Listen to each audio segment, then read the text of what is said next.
Gamecock fans, shake your tail feathers. By God, you've earned it. Wow. After a first half that honestly looked like it could go either way, that I guarantee you a lot of Gamecock fans were pleasantly surprised where you found yourself, tied 20-20 at halftime with the number 11 team in the country.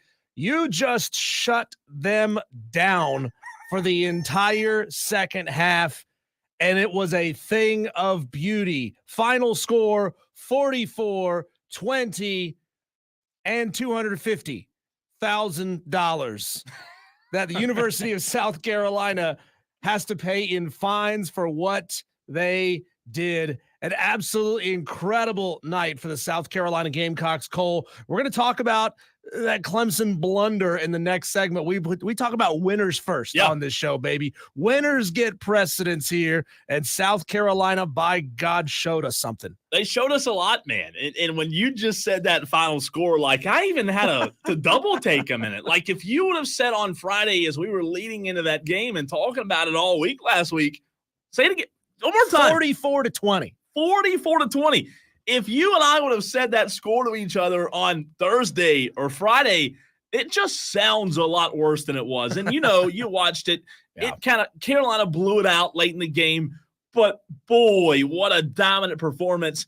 Doesn't this Diesel feel so good for the Gamecock fans out there that the past few weeks have gone through so close, and now they finally get it done. Yeah, and it kind of felt like we were heading for another LSU scenario, right? It kind of felt like, all right, South Carolina scored early. You came out jacked up, hair on fire, feeling great about yourselves, and then A&M figured something out. They calmed everything down. They started scoring points in that second quarter, and they got it back to a tie ball game at halftime.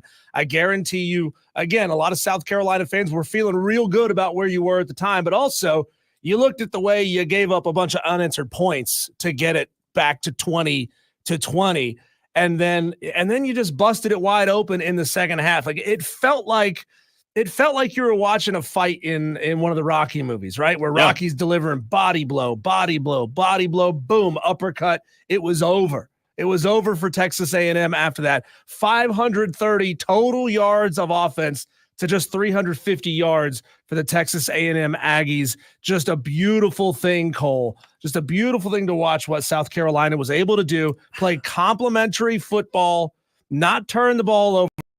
It's like they forgot all of those things that they were doing that cost them games earlier in the season. You know, stupid penalties, bad situational football, defense being really good, but the offense being completely inept. The whole team came out and played about as perfect a game as they could. No, you're right. And I'll tell you this, man. I thought about this late Saturday night and thought about it several times again today. I'll tell you, Diesel, what I have come to believe is a very impressive trademark of Shane Beamer. They really play well in the second half. I remember back, and I can think of about 4 games, big wins, where Shane Beamer's team in the second half, and 2 of them this year, right? Kentucky, obviously Oklahoma was a weird game where the offense wasn't asked to do much. Saturday night, but I also think back, Diesel, to the Clemson game 2 years ago where Shane Beamer and South Carolina beat Clemson. And I remember sitting there that day watching the game. They did a halftime interview with Shane Beamer. Clemson was up. They went up 14-0 to start that game, if you remember right. Shane Beamer looked at the camera at halftime of that game and said, we're going to come out in the second half and we're going to win the ball game.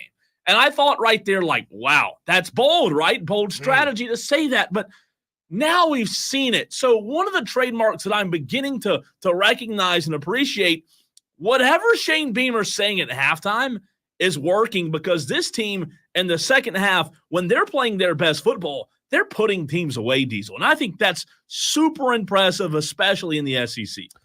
Yeah, it is. And I was, what was that stat that Smitty gave us on Friday? Something like 30% of South Carolina's drives end in a 3-and-out, which put them in the bottom like 15 in FBS football. Well, that stat has certainly changed after this weekend, Cole, but I watched them put together multiple long sustained drives. They had an 11-play drive for 75 yards and a touchdown.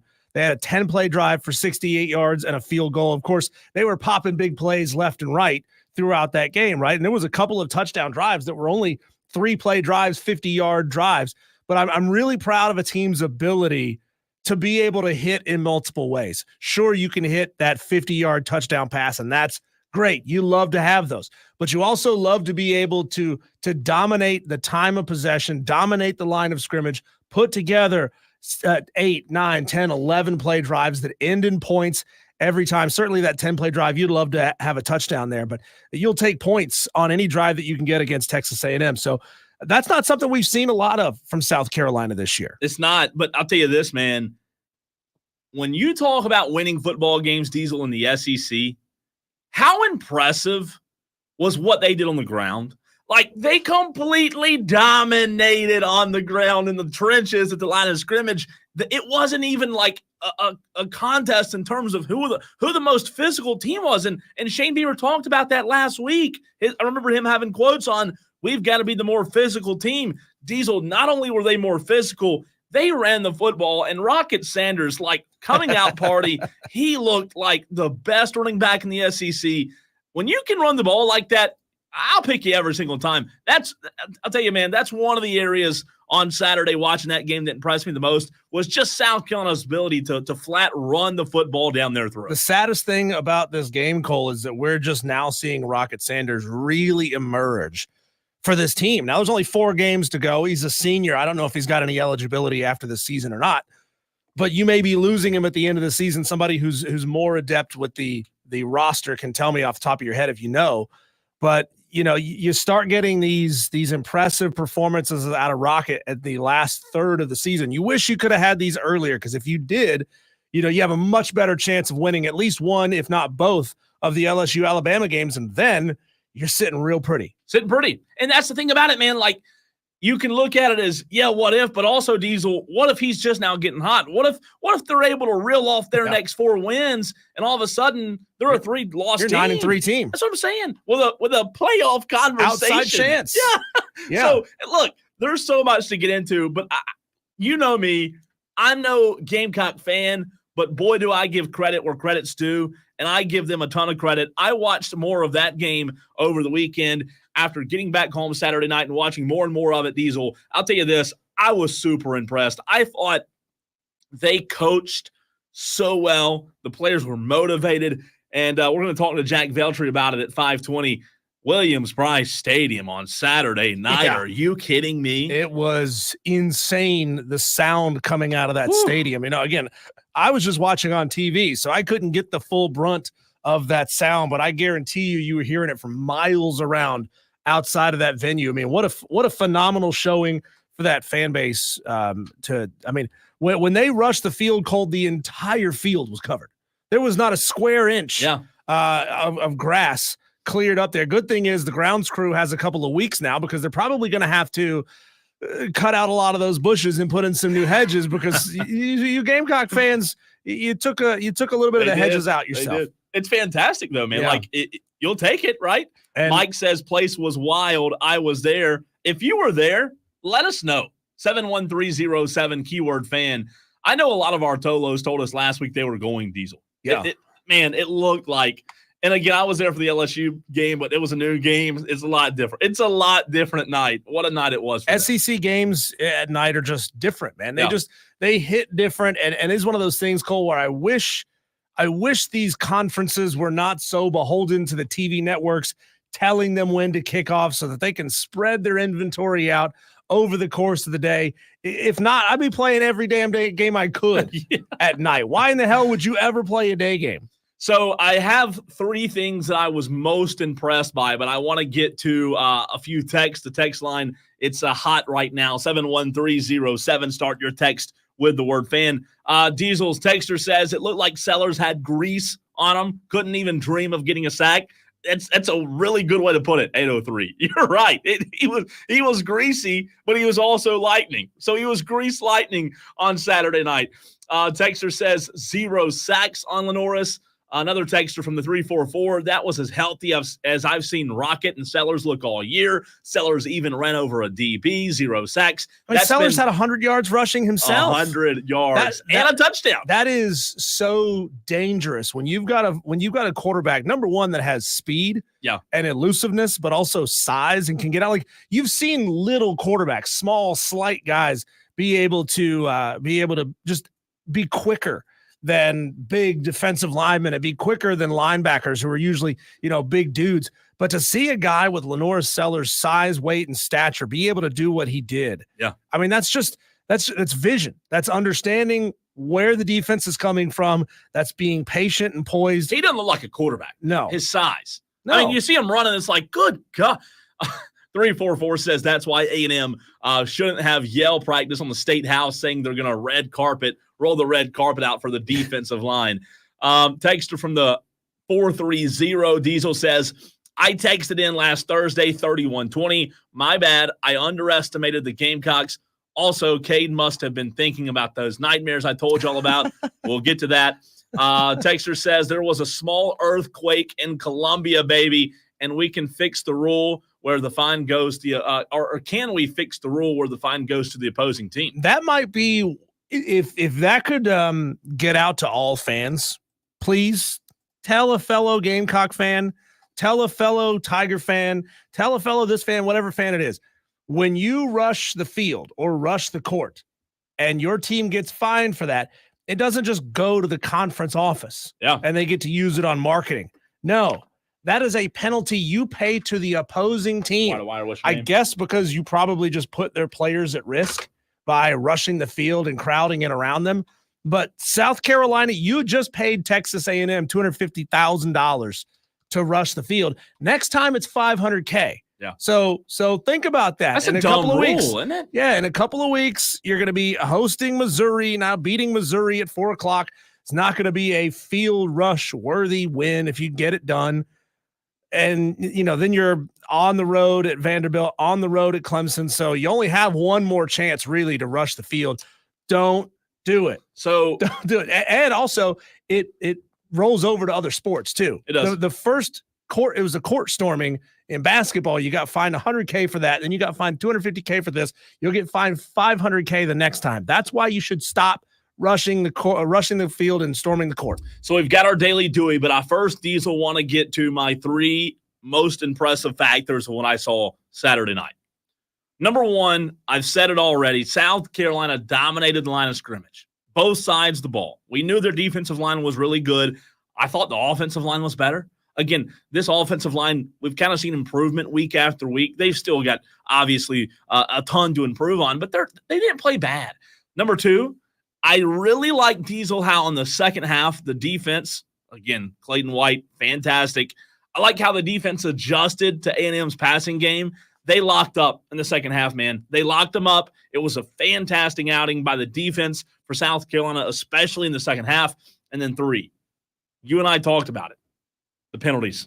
South Carolina had, 3 penalties? Yeah. I mean, that's how you win. So when you say, Diesel, you have a strong run game, a quarterback who doesn't turn the ball over, an elite defense, guess what that is? That's a formula to win in the SEC. Juxtapose that. We're not getting to it yet in this segment. Juxtapose the limited number of times that South Carolina was penalized in that game with how many times Clemson was penalized for dumb stuff, like hits out of bounds. There's multiple of those penalties in that game. That's how you lose football games. That's how you feel like you just – there's something off. There's something wrong about the way you're playing. South Carolina has experienced that in weeks past, but Saturday night it was absolutely perfect.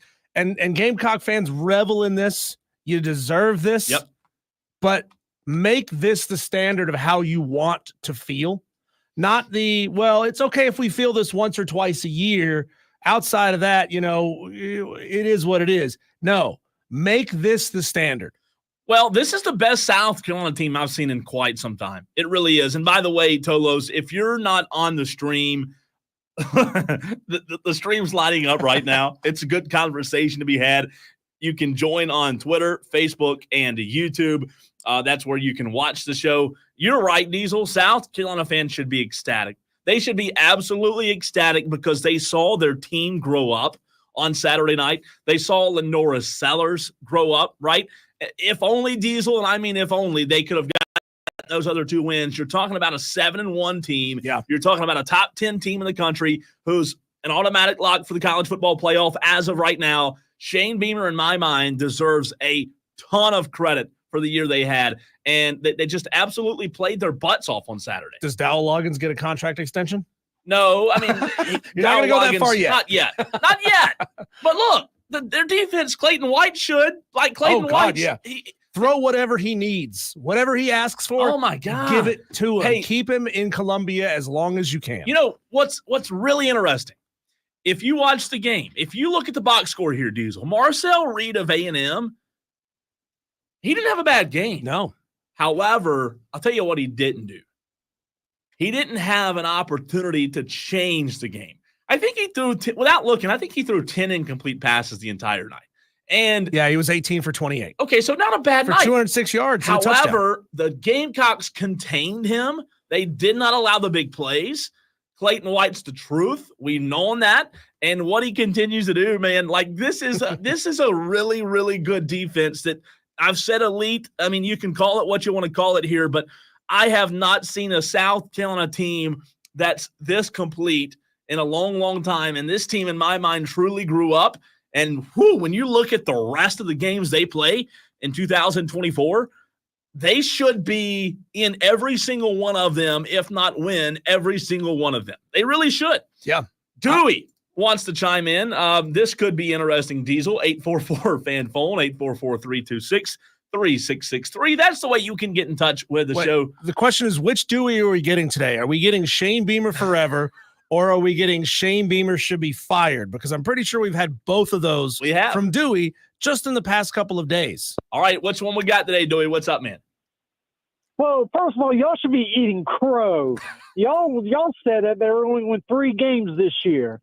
And Shane Beamer is going to be there forever. He's going to win SEC Coach of the Year. To be fair, Dewey, I said they would win 5 games this year. The playoffs. You're going to make the playoff. Wow. And they're going to make the playoffs. Dewey, I want to hear what you have to say about this. Mike Main on YouTube says, Dewey needs to be fired. No, I was right all along. They had 2 bad. Well, Ole Miss game doesn't count. Yeah, it does. Old Dominion doesn't count. Yeah, it does. And Alabama, they should have won that game. And I'm still recovering my TV from that. Dewey says you got to eat the crow. Listen to it on the radio.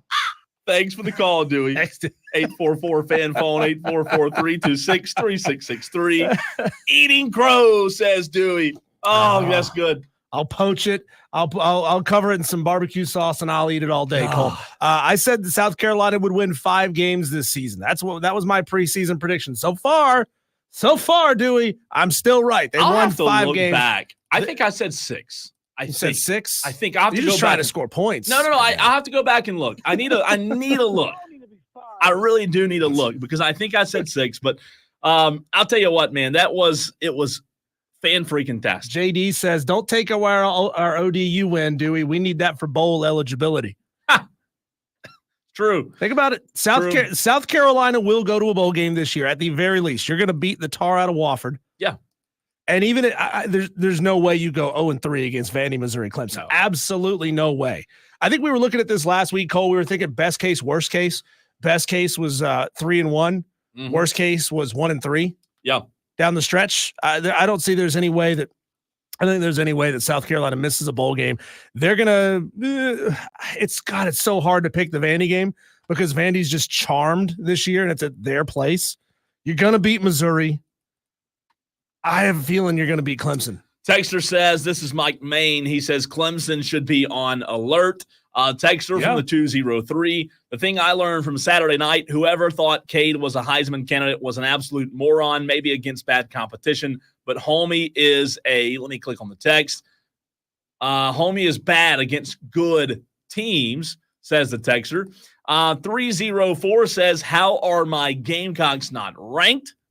We're with you. We think they should be as well. It's absurd for them to have so many fewer votes than Missouri, who's got like 30 or 40 more votes than them in the rankings. 4-3-0. Well, the ACC don't have that rule, so all Gamecock fans can meet at the poll after the easy win over Clemson, says Perk. I like it.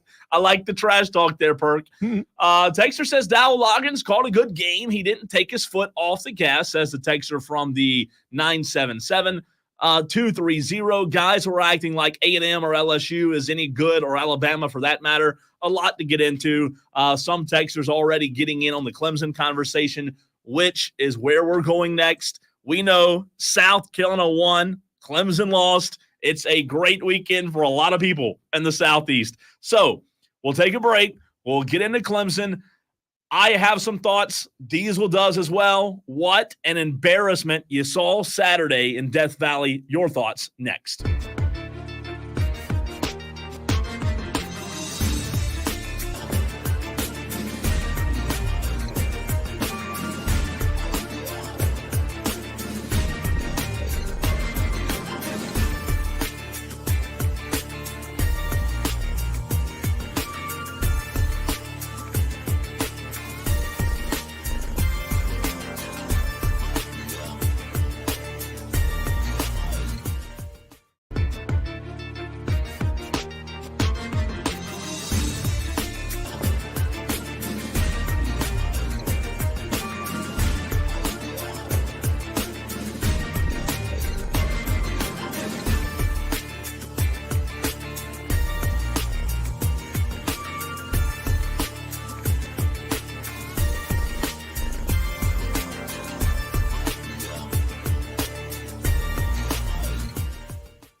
Just told the guys I'm going to show up tomorrow. I'll be at the facility from 12 to 7 tomorrow, getting my body right, watching film, getting treatment, getting my recovery run. Then I'll show up on Monday and kick Monday's ass. Show up on Tuesday, kick Tuesday's ass. Show up on Wednesday, kick Wednesday's ass. And then carry that forward and go be the best we can next Saturday. Wow. What a substance-filled quote, Cade. You're going to be at the facility from 12 to 7. Well, that's going to fix everything. That's going to fix paid the big bucks. Everything. Thank you for letting us know, we're your supervisor, what time you're going to be at the facility tomorrow. I'll be there from 12 to 7, and then we're going to go out there and we're going to try our listen, I tweeted back at Grayson Mann, who, by the way, we're going to have on in 1 hour from now, tigernet.com. David Hood had a doctor's appointment, so Grayson Mann pinch hitting. Diesel, we're going to get into Clemson, but I tweeted back at that video that Grayson Mann put out at Gray_Man21. That's the most substanceless quote I have ever heard in my entire life. They should be ashamed. It was pathetic. Yep. And then to get up there after the game and say, I'm going to be there from 12 to 7. Nobody cares what time you're going to be at the facility, Cade. You sucked. This is what happens, Cole, when we professionalize college sports. Right? Well, I'm going to be here when I'm contractually obligated to be here. I'm going to be here just long enough. We don't care. Cade, what you're supposed to say is, I vow I'm going to be the first one there and the last one to leave every day until we get this right. First one to leave. Well, first one in the building, last one to leave. I don't give a rip about 12 to 7, noon to 7. Great. You're going to show up and do what you're supposed to do as a player on this team. No. I'm going to show up and do more than what I'm supposed to do because it means that much to me. Yeah, but my issue is Cade's already told us that what we saw was fixed. My issue is what we saw the last 6 games, we were told they're good. We were sold a lie from the Clemson media. We were sold a lie from the Clemson fans. And we were sold a lie that this Clemson team was any different. We have asked that exact question, Diesel, on this show to Clemson media. David Hood's a very fair reporter. David Hood understands it. He doesn't. I don't consider David Hood in this conversation or Grayson from TigerNet. Those both do a great job. But when you talk to the Don Muntons of the world and all you hear is flowers and rainbows and everything's fine. They're scoring 140 points. You lied. You were wrong. You were wrong. You didn't get better. You played terrible teams. And Diesel, of the 6 teams that you played, guess what? Right now, one of those 6 have a winning record. One. Clemson did not get better. They played nobodies, and we were sold a false sense of hope the past 6 weeks. I remember asking Smitty this question, and I know I asked it of at least one other person. I don't remember if it was David Hood earlier last week. I asked about the mentality of this Clemson Tigers football team. I asked about the mental toughness of this Clemson Tiger football team. They hadn't been tested since week 1, right? They've been blowing the doors off of everybody, putting up 500 yards of offense, taking everybody out in the third quarter. Isn't that great? You put 125 guys into the game on Saturday, Dabo. Ooh, congratulations. Whoop-de-frickin-do. Do you have the ability to put your foot on the throat? Do you have the ability to come back and play better in the second half when you didn't play well in the first half? And by God, Clemson failed. Miserably. It was bad at that, Cole. Like I'm shocked right now looking at the penalty yardage and seeing that they were only penalized 5 times for 39 yards because it felt like the penalties were coming often and they felt like they were coming in the worst possible scenarios. I remember seeing at least twice, Cole, where a Louisville player was going out of bounds. Clemson got called for a late hit out of bounds. So it's like the worst possible times. Maybe you weren't getting penalized all that much. Maybe you weren't getting false starts. Maybe you weren't doing dumb stuff until it was the worst possible time for you to do something bad. And then you just compounded a big play with another mistake. Well, I have a lot to get to. I don't know if I'll be able to get to it all today. It might be tomorrow, Wednesday, Thursday, Friday, Diesel, but that was as embarrassing gets. And I had a lot of interaction over the weekend on Twitter with Clemson fans, good and bad. But for the majority, Diesel, for the majority of the fans that I had interactions with, and I'll get to what I thought went wrong in a minute, but the majority of fans that I interacted with are starting to see and smell the roses. The majority of the fans, again, I'm not putting all fans into one category. I'm saying from the fans that I talked to on Twitter over the weekend, went back and forth with, because I wrote an article about how I felt. I think there are a lot more fans after Saturday night that are starting to wake up and see that this Dabo program and this new era of college football is substanceless. You haven't proven anything. Everybody always says, Diesel, oh, well, Dabo's a proven winner. Guess what? He's not. Dabo's not a proven winner in this era of college football. He was a proven winner in the previous era of college football, but Dabo Swinney is not a proven winner in this era. I'll stand by that. I don't care if you're a diehard Clemson fan or not. I'm a Clemson fan, but guess what? I'm a Clemson fan that can take the glasses off and see reality. Dabo Swinney has proven nothing in this new era of college football, and it's just freaking disappointing. It's embarrassing. And Dabo Swinney, something's got to give, because what happened Saturday night, it's inexcusable. Cole, this is not a rhetorical question. I genuinely want an answer from you. I want an answer from the Tolos. Text in 71307. Start your text with keyword fan here to the Ingles Market Studios. You can call us at 844-FAN-PHONE, 844-326-3663. How the heck do you outgain an opponent by nearly 100 yards, have no turnovers, have 31 first downs to their 19 first downs, and get absolutely worked in the process? I mean, if you had told me that Clemson had 3 turnovers, right? Like, for whatever reason, Phil Maffa gets hurt and the backup running back fumbles the ball twice, and Cade gets the ball sacked from behind, and he throws a pick, and all of a sudden, oh, okay, Clemson's given up 3 turnovers, and they lose the way that they did. That makes sense to me. Yeah. But how do you statistically crush your opponent and meanwhile get crushed on the scoreboard? It's mind-boggling how this happens. It is mind-boggling. Look, at the end of the day, Diesel, I put a lot of things in that article because I couldn't fit everything into one tweet. But I think there are so many issues, and I'll start with the defense. The defense, to me, on Saturday night, it wasn't a Clemson defense. Like, it wasn't what Clemson fans were used to seeing. They didn't have an edge. They didn't have a grit. They weren't salty. Defense and special teams was the name of the game for Louisville on Saturday, and not Clemson. Louisville, Diesel, was facing a Clemson team that was averaging 42 points and 490 yards per game. The Cardinals held the Tigers to 450 yards, 4.5 yards per play. Additionally, Louisville blocked 2 Clemson field goal attempts, right? I know there's just 6 points, but still.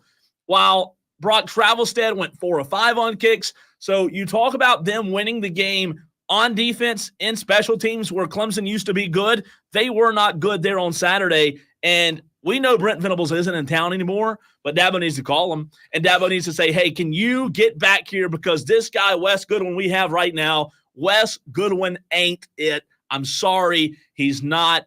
They're not salty like they used to be. They don't have that physicality. And most of all, Diesel, they don't have depth.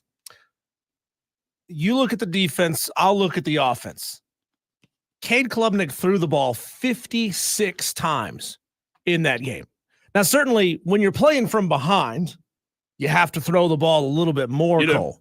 But when you've got Phil Maffa as your running back, who's averaging 5.7 yards a carry, I mean, he's gashing them. The hell are you doing having Cade throw the ball 56 times? A lot of the times, Cole, that was into the flat. Yeah. Like, I watched the game, I was like, how are they throwing into the flat so much when you're down? When you need multiple scores. Yeah. This is late third quarter, early fourth quarter. No urgency. You need multiple scores. There's no urgency in the way that offense played. Then, of course, Cole, you look at the head scratcher of not going for 2 when you're down 13, to make it an 11-point ball game. There's just so much wrong with the way Dabo Swinney coached this football game, with the way that Garrett Riley called this game offensively, And it's mind-boggling. And it's because they hadn't found themselves in this position since week number 1 of the season. And they don't have a clue what to do.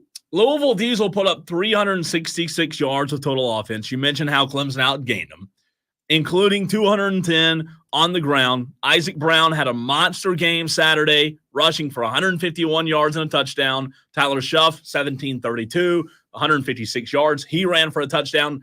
Louisville's defense, they were excellent. They held Clemson to 54 yards in the third quarter. Diesel, you talk about urgency. There was none. 54 yards in the third quarter. The Tigers went 3 and out to start the second half, then were turned over on downs after that. It was absolutely pitiful, not to mention the first 2 drives of the game. Guess what the first 2 drives of the game resulted in?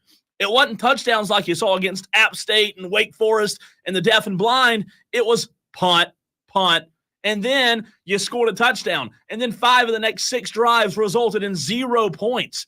I'm so done with the narrative from Clemson media and those in Clemson that this team's gotten better. Don Munson told us they've gotten better. I'm done. They haven't gotten better. They're not good. They're not even a really good football team. They don't have depth. They don't play like the Clemson team we're used to seeing. And guess what? It's like I said in the article, Dabo used to say one thing, the best is the standard, and they're not even close to best right now. I don't know what standard there is, but we're going to continue to hear Dabo get up there and run his mouth about how good Louisville was, and tomorrow in his weekly press conference, he'll run his mouth about how they're going to respond. He said it Saturday night. It's about how we respond. You know what he said? You can only control what you can control. You can only control how you respond. He said that Saturday night, Diesel, and I have a major problem with that. No, Dabo, you're wrong. You could have controlled the game, and then you wouldn't have to worry about the response. But instead, you didn't control the game. I don't want to hear your stupid sayings anymore. He's absolutely passed by this new game of college football, and until he proves us otherwise, all these people on Twitter, oh, that's the same narrative, come up with something new, and you know who you are. You probably don't even listen to the show, but you follow me on Twitter. You can hit that unfollow button just as quick as you can hit the follow button. Clemson fans need to wake up and smell the roses, Diesel. I remember saying earlier this year, Cole, and I fully believe it still to this day, Dabo Swinney wants to be right more than he wants to win now. He wants to be right more than he wants to do whatever it takes to win. And that's how you end up in this situation. Now, you've still got a couple of tough opponents left to go in this season. You're on the road at Virginia Tech, on the road at Pitt, who can score a ton of points. I understand that Pitt looked awful this week, but they can still put up a ton of points. Yeah, let's not talk about it. And then you got your dreaded we're going to talk about it in the next segment. You got the dreaded South Carolina Gamecocks, who look incredible right now, coming into your house on November 30th. Cole, I see 3 more losable games on this schedule for Clemson. If you tell me right now that Virginia Tech, Pitt, and South Carolina, Clemson runs the table in those 3 games, I'm going to ask you who on each team got hurt. I'm going to ask you, did all 3 quarterbacks go down? Because this Clemson team is not going to be able to play well from behind against any of them. Pitt can score. And if all of a sudden you're asking Cade Klubnik to go out there and be Superman and win you a football game, he doesn't have that in him right now. Last thing I'll say, because I know we have to run to a break. Diesel, I've said this for several months now, probably a year, to close friends of mine who are Clemson fans. This may be bold. This may come back to bite me. I might be wrong, but I'm telling you how I feel. I'm done with Dabo. I'm done with it. Really? I mean, what is it? Again, this is not the old era of college football. Man, I know Dabo has 2 natties. I know he brought Clemson from nothing to the top of the mountain. But guys, ladies, gentlemen, this is a new era of college football, and Dabo has proven nothing. He's proven nothing in this era, Diesel. I'm sick of the same crap every week about how it's going to get better and they're going to respond well. And Kate talk, I'm going to be there from 12 to 7. Nobody cares. You're not the same Clemson you used to be. Well, that's evidenced by the fact that when they didn't like an onside kick call, Fans were throwing trash on the field. Yeah. Now, I understand that it wasn't all fans. It was only some fans, and it seemed to have been shut down fairly quickly from once it started. It wasn't like it was at Texas earlier this season. It wasn't like it was at Tennessee a couple of years ago when hundreds and hundreds of bottles and trash ended up on the field. But come on, Clemson Tiger fans, who the hell are you? Right? I thought this was the sunshine and rainbows, Mr. Rogers bunch that sits around singing Kumbaya and having prayer circles before you go into the stadium. What's that tell you, though? That tells me that fan base is full of crap. The fan base is full of crap. Any kind of fan base that does this, we're holier than thou. That's the coach, not and the then fan we're also base. No, it's the fan base too. You can't. You cannot. I Group. can group. You can't group every Clemson fan into one group. Why didn't I say it wasn't all fans that threw trash on the field? You just said it was every fan. I said it was not all fans that threw trash on the field. I can't blame them. They're fed up. They should be. It's not the fans' fault. It's Dabo's fault. No, but Clemson fans bought into this fad of throwing garbage onto the field when you don't like the call on the field. Yeah, I'm with you. It was the onside kick. It didn't go their way. There was a couple of up men that ran past the ball. You can't do that, right? Yeah. But the fact that that's a disturbing trend in and of itself. It is. That this is starting to happen more and more in college football, where fans see another school do it.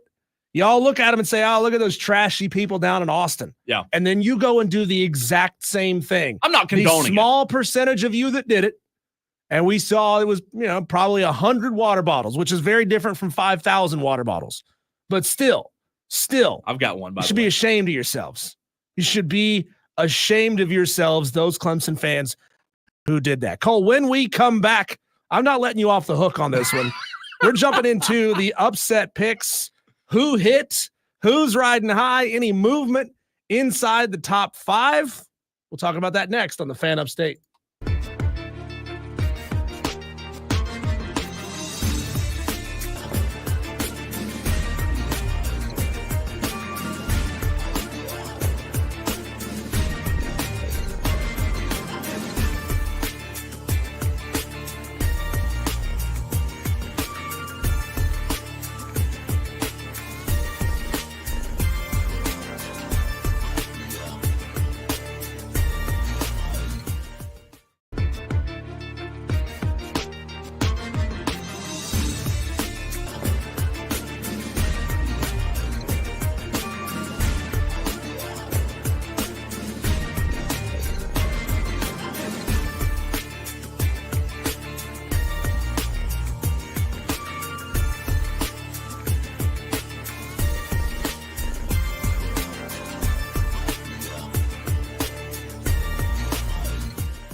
Yeah, we had some big wins over the weekend, Cole. A lot. My phone's ringing. I'll be back in about 5 minutes. I got to take this call.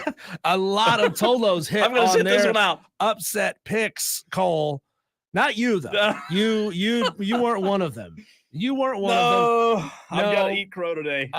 So just a reminder to recap where we are inside the top 5. Again, I'm not going to read all of the upset picks standings from last week. As a matter of fact, Dan B is flying the Charlotte Hornets team to a game today. So he's not able to get us a new graphic by the end of the show. I'm jealous. Yeah. He's out there doing the Lord's work. We're just down here talking about sports. So Dan B is going to get us a new graphic probably by the end of the day, and we'll have a new graphic for you tomorrow. But Cole, last week's standings were Twisted Whisker in first place with 45.5 points. Noel had 49.5. He's in second place. John Dog with 46. He's in third place. Joe D and Reed Atkins tied for fourth place with 42.5 points. And Amazon Guy in sixth with 39.5. All 6 of those guys hit on their picks this week. That's rough. Now, by virtue of the spreads, Cole, we're not going to see any movement, like, any switching of positions in the top 5. They all hit. Not one of them hit with a big enough upset to pass the guy in front of them. Okay. What it's going to do, though, is it's really going to tighten up that top 5. Yeah. So Twisted Whisker, he took Vandy, and he got roughly 7 points. And I don't remember exactly what the spreads were as of 3:00 on Wednesday, so I'm going to say roughly, okay? Roughly. Twisted Whisker with 54.5 points, he hit with roughly 7 points. So he'll now be at 61.5 points. Noel took Louisville. He got roughly 11 points. He'll have 59.5 points. John Dog with me, took Texas Tech plus 13.5 points. So he'll be at 49.5. You didn't deserve that after the Why way not? you talked to their defense. I the did. way you talked to them on Saturday. You didn't deserve that. I was in the backyard smoking a cigar. Oh, God. Texting Cole saying, this effing Team. Texas Tech defense, the hell are they doing? Oh, God. And then they went down and got it done. Reed Atkins took Vandy, as did Amazon Guy. So both of those Tolos are going to move up 7 points. Wow. Yeah. And by the way, Diesel, where did you go, by the way? You went down? I went down. You went down. I'm glad you brought that up. Yeah. When I'm wrong, I will let you know. We've got a special guest appearance, Cole the Clown, on today's Wire to Wire. I can promise you, I can assure you, Tolos out there, you can write it down, you can tweet it out, you can put it in your bookmark, you can put it on your refrigerator. I promise you, Pittsburgh is beating SMU Saturday night. Pittsburgh's beating SMU. That's my upset pick. Spread? 7.5 points. It's not a big spread, but I'm telling you, I looked at that game. It's a lock. SMU's not as good as Pittsburgh.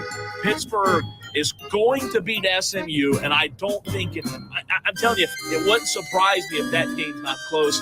The Pittsburgh Panthers Saturday night are going to take down SMU. Book it.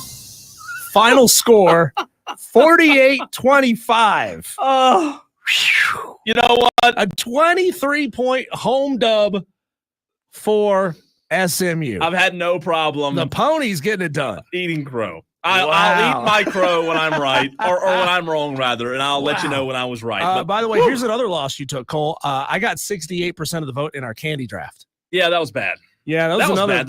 By the way, the people were wrong on that one, not me. Yeah. So we had that was a rough weekend, man. That was rough. 9 Tolos hit on Texas Tech, Iowa State. 6 Tolos hit on Louisville, Clemson. Congratulations to y'all. 3 Tolos hit on South Carolina, Texas A&M. It was only worth 2.5 points, so I understand why not many of you took that game. Yeah. 1 Tolo hit on Houston, Kansas State. That goes to Jeff R. Congratulations. And 27, Cole, 27 hit on Vandy over Auburn. It got ugly after the game. Did you see that fight that almost broke out on the field? Hugh Freeze was out there getting his players back into the locker room.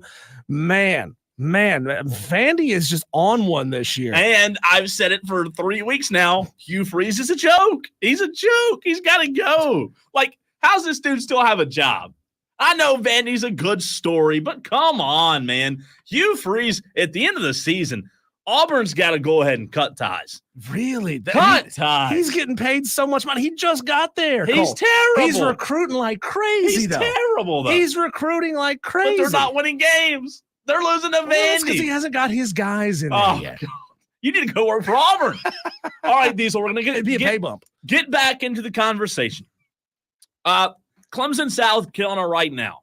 Trending, in my opinion, 2 different ways. We've got Grayson Mann at 420, but Tolos, need your interaction on this subject. 2 programs in the state trending in opposite directions in my mind. You tell me if I'm wrong next.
Sets up the blocking pretty well, too, and we had a good block from my outside guy. 11th play of the drive upcoming with 10:56.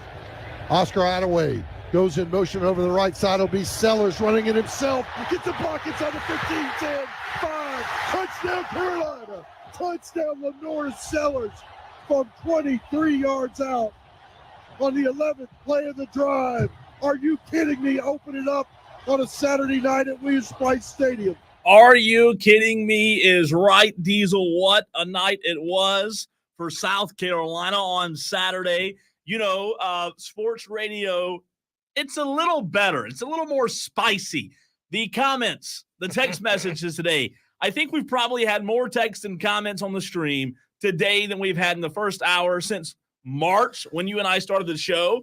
That's what happens when one program wins and the other one loses. But right now, we have to look at where these programs are headed, Diesel. We had a conversation off the air, Cole, and that's when the truth really comes out.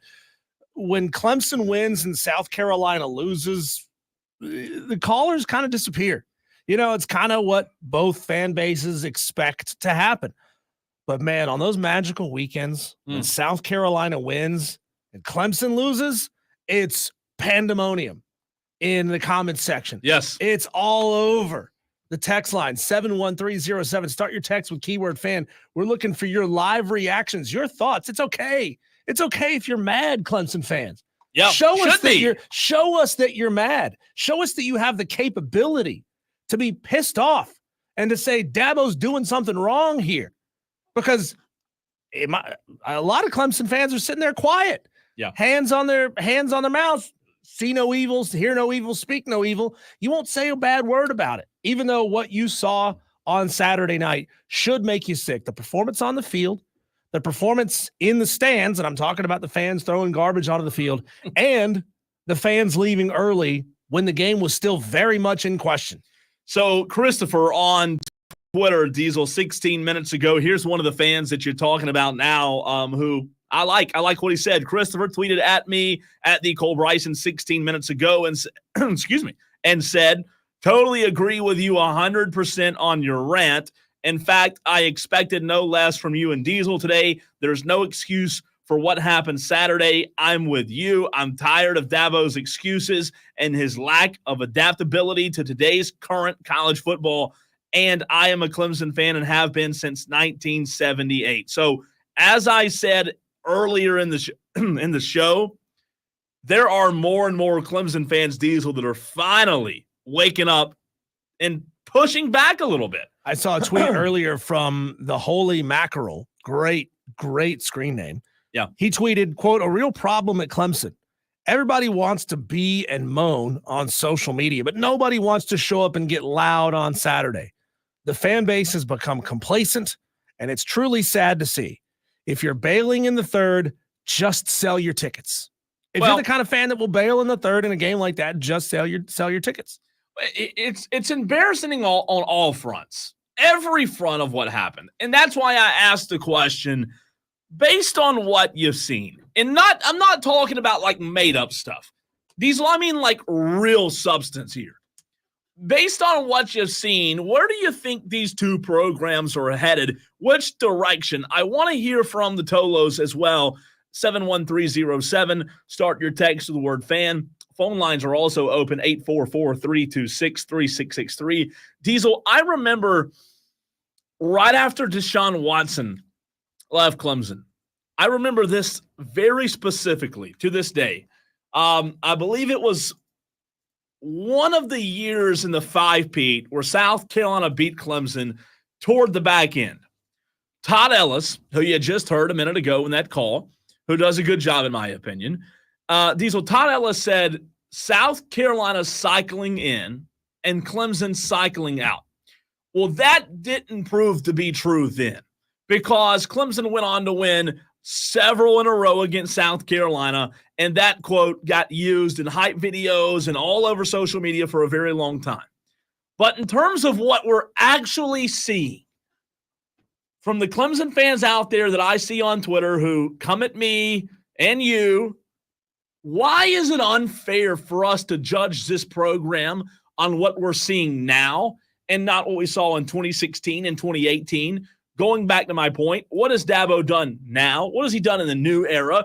And again, you know who you are on Twitter. These Clemson fans that are just no light bulb. It won't go off. I don't know if the elevator didn't go all the way to the top or not, Diesel, but like you've got to put past this entire mantra of, well, what he did for us in 2016 and 2018 allows him to run this program into the ground. In my opinion, I think these two programs are headed in opposite directions. Yeah, this is a what have you done for me lately business. What happened in 2016 and 2018 means jack squat right now. I mean, you can look back. I'm not telling you not to look back on it fondly and think, man, those seasons were great. They were. And even to look back at the seasons where you got to the national championship and you got beat. I'm not telling you not to look back at those and say that's great.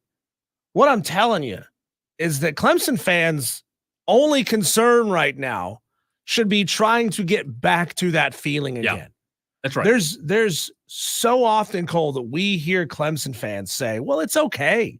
It's okay if we don't get back there because we've had our time.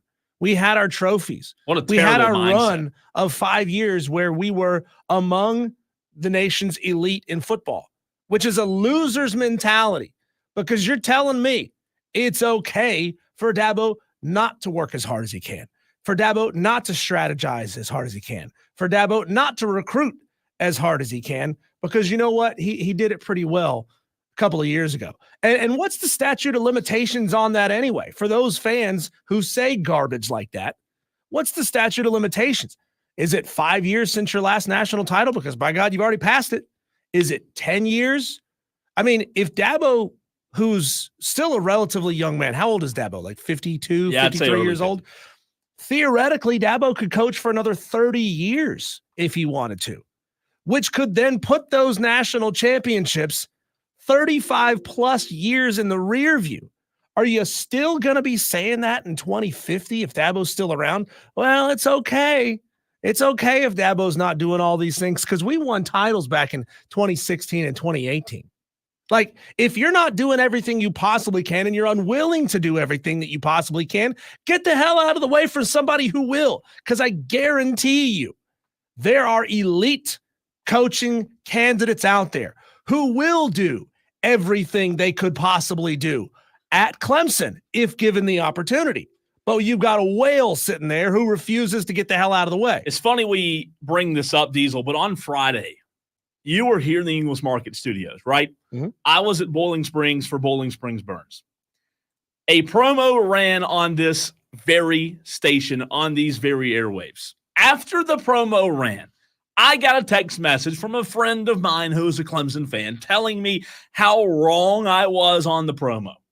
Well, the timing just odd. Here's the promo that I got a text about on Friday.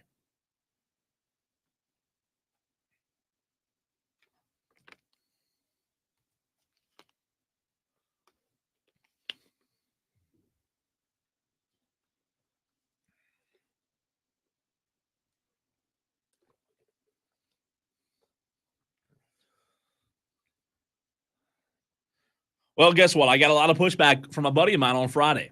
Well, a day later, guess what happened? Clemson lost to Louisville. I'm telling you. Crickets, let me guess. Crickets. If only you could call that guy on the show right now. Crickets. Here's my issue. We, Diesel, you, I, the media, fans, we put a lot of stock into what analysts say about football games. How they lined up. What formations they were in. How they did on offense, right? How they did on defense. But I don't know why we tend to forget the most important value when it comes to football. Who are you lining up against? That's more important than anything else. Yes, the analytics matter. Yes, the offensive scheme and the play calling matters. Yes, you've got to have the Jimmies and Joes. But for whatever reason, these idiotic Clemson fans just can't, again, not all of them, some of them cannot grasp the idea of life in the ACC is nice. I said it on Twitter. The ACC hides or allows you to hide so many deficiencies, Diesel. Just ask those teams in the SEC if you're allowed to hide deficiencies. South Carolina could change nothing about their program right now. Jump straight into the ACC and be an 11-1 football team most years. This year they would have the one loss to Georgia, and that's it on Clemson's schedule. They wouldn't. What other game would they lose? Virginia Tech losing close against top quality competition shows me a lot more about who you are than blowing out bad competition. And the mentality inside Clemson's program is completely broken right now. It is what can we do to get as many guys on the field? What can we do to make sure parents of players are happy and they're not calling me complaining that my little Johnny's not getting enough playing time? It's ass backwards and what it takes to win football games at the highest level. Now you can feel good about beating up on little old Virginia and little old Wake Forest all you want to. Mm-hmm. And if you're content with that, great. Keep your mouth shut. Say nothing about Dabo Swinney. Yeah. But where the hell are these Clemson fans? Why are you not calling in angry today? Well, they're Clemson fans aren't going to call in angry because Clemson fans are too. Again, it's like they think Dabo's going to recognize their voice over the radio and then revoke their season tickets. They're out of their season tickets. They're out of it. You're allowed to criticize. You're allowed to have an opinion as well. Here's where I look at this in terms of the two programs we have right now, Diesel. You've got one program in the state who's got a head coach who's willing to do whatever it freaking takes to get talent to his team in Columbia. You've got a head coach who fights for his team, who's gotten talent, who's gotten better, who's recruiting in-state kids, who's building a wall around the state. He's doing whatever it takes to get talent. And you've got another coach who's doing whatever it takes to make sure that he's right when all of this is said and done because he's too prideful to get out of the way and allow himself and his staff to actually be competitive in this new era of college football. To me, it's very simple. It's plain and simple. One coach is willing to do whatever it takes to win. One coach is too worried about how the programs run and graduation rates. Who freaking cares? Shane Beamer wants to win football games. Dabo doesn't anymore. I'm convinced winning's not priority to Dabo Swinney. Greenville Gamecock messages in at 71307. He started his text with the word fan, so he knows what's up. He says, y'all better quit talking about Dabo or you'll lose those media passes. Hey, look, okay. I'll give Clemson a lot of credit where this is due, Cole, and not all programs are like this. And no, I'm not talking about South Carolina here. There are programs that pay attention to what you say on social media and over the air, and then we'll just they'll wait a couple extra days to reply. They won't send over the media passes, in a timely fashion, and they'll make it difficult on you. There are programs that do that. Clemson has never been that program to us. Well, if they saw what I, posted on Twitter over the weekend and cared, I probably wouldn't have media passes either. However, my philosophy, Diesel, with journalism, hosting a radio show, I call it like I see it. And if that pisses you off and you don't want me to have a media pass, then whoop-de-doo. Now, Guess what? I can get 95% of the same experience, and I can get 100% of the same information watching on television, reading box scores as I can sitting in that press box. Right, and I'll say this. I don't believe in creating false, narratives and creating all kind of, just drumming up stuff, begging for engagement, clickbait. I don't try to do that.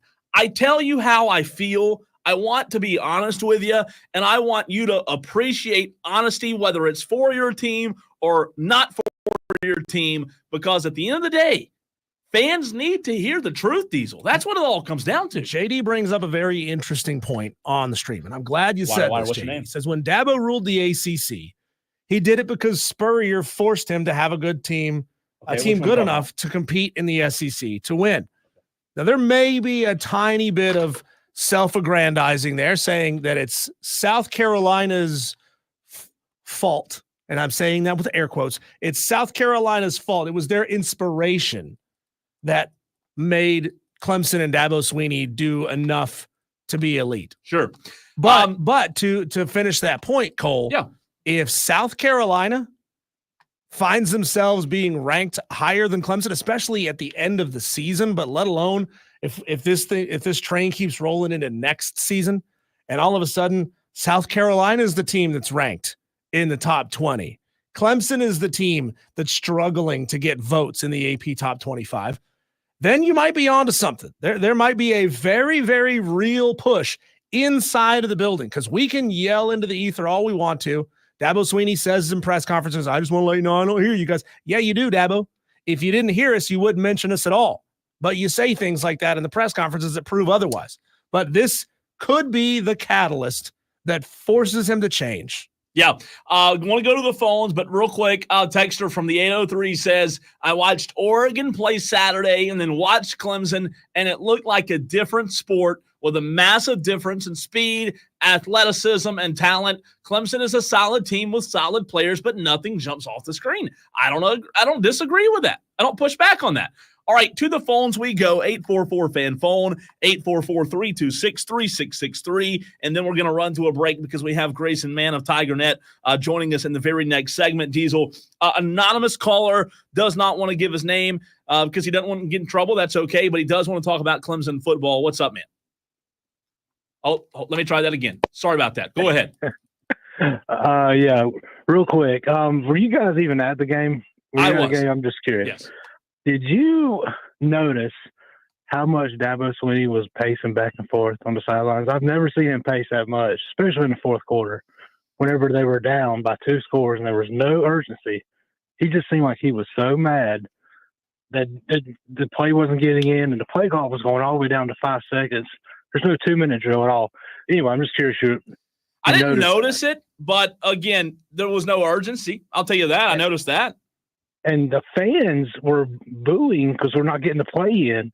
I just never seen anything like that before at a Clemson game. And my question about Dabo is, do you think that he is afraid to use a transfer portal because he's scared that Clemson's going to wind up like Florida State?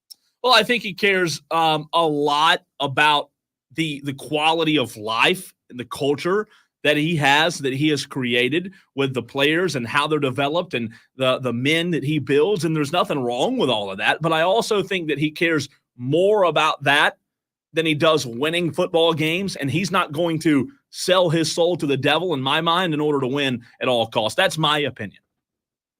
All right, I appreciate it, guys. I just want to get my opinions in. Absolutely. Thank you, Colin. Appreciate that. 844-FAN phone at 844-326-3663. Just a reminder, we'll be off at 6:30 today as we make way for Furman Paladins basketball.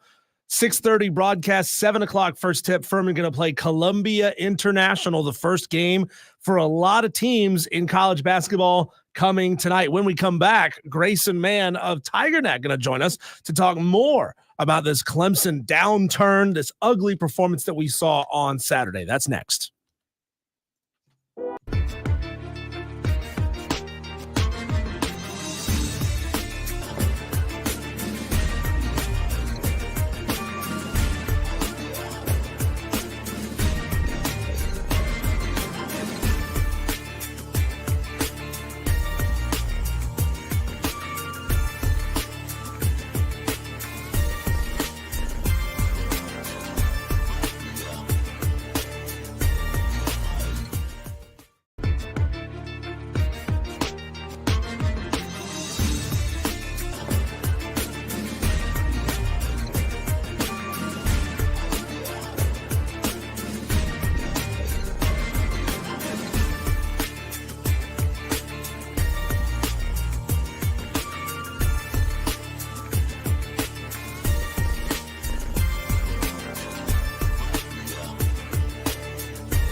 A disappointing at all levels of football performance from the Clemson Tigers on Saturday. They take the loss to Louisville. First time ever Louisville as a program had beaten Clemson. We're joined right now by Grayson Mann of TigerNet.com right here on the Fan Upstate. Grayson, I'm going to come at you strong right here from the beginning. I joke that Clemson fans proved they are SEC ready because just like Tennessee and Texas fans, they throw trash on the field when they don't like calls. This happened in Texas. Do you advocate using camera footage and banning fans from the stadium if they can prove who was throwing trash onto the field? Coming out swinging. I love it. Yeah, I think I mentioned earlier in the month when that Texas debacle happened that it set an ugly precedent for college football and just sports in general, having something you don't like occur on the field. And so instinctually, these guys are throwing just garbage onto the field. And you're having fans and cheerleaders and photographers scrambling around there. It was bad. And I think Clemson sent out a message. And I wouldn't be shocked if bans are thrown around, or they'll probably follow whatever punishment Texas laid onto their student body. So certainly an ugly finish to an ugly night. And yeah, it's going to be interesting to see how things move forward. Grayson, very simple question here. If I am a Clemson fan out there in the upstate, Spartanburg, Greenville, Anderson, wherever you may be listening today on the Fan Upstate, tell me why I shouldn't want to pull the fire alarm. I think because we got a lot of football to play left. I think Sweeney articulated that on Saturday night, that, yeah, it is an unfortunate result that they're no longer going to have the control of their own destiny.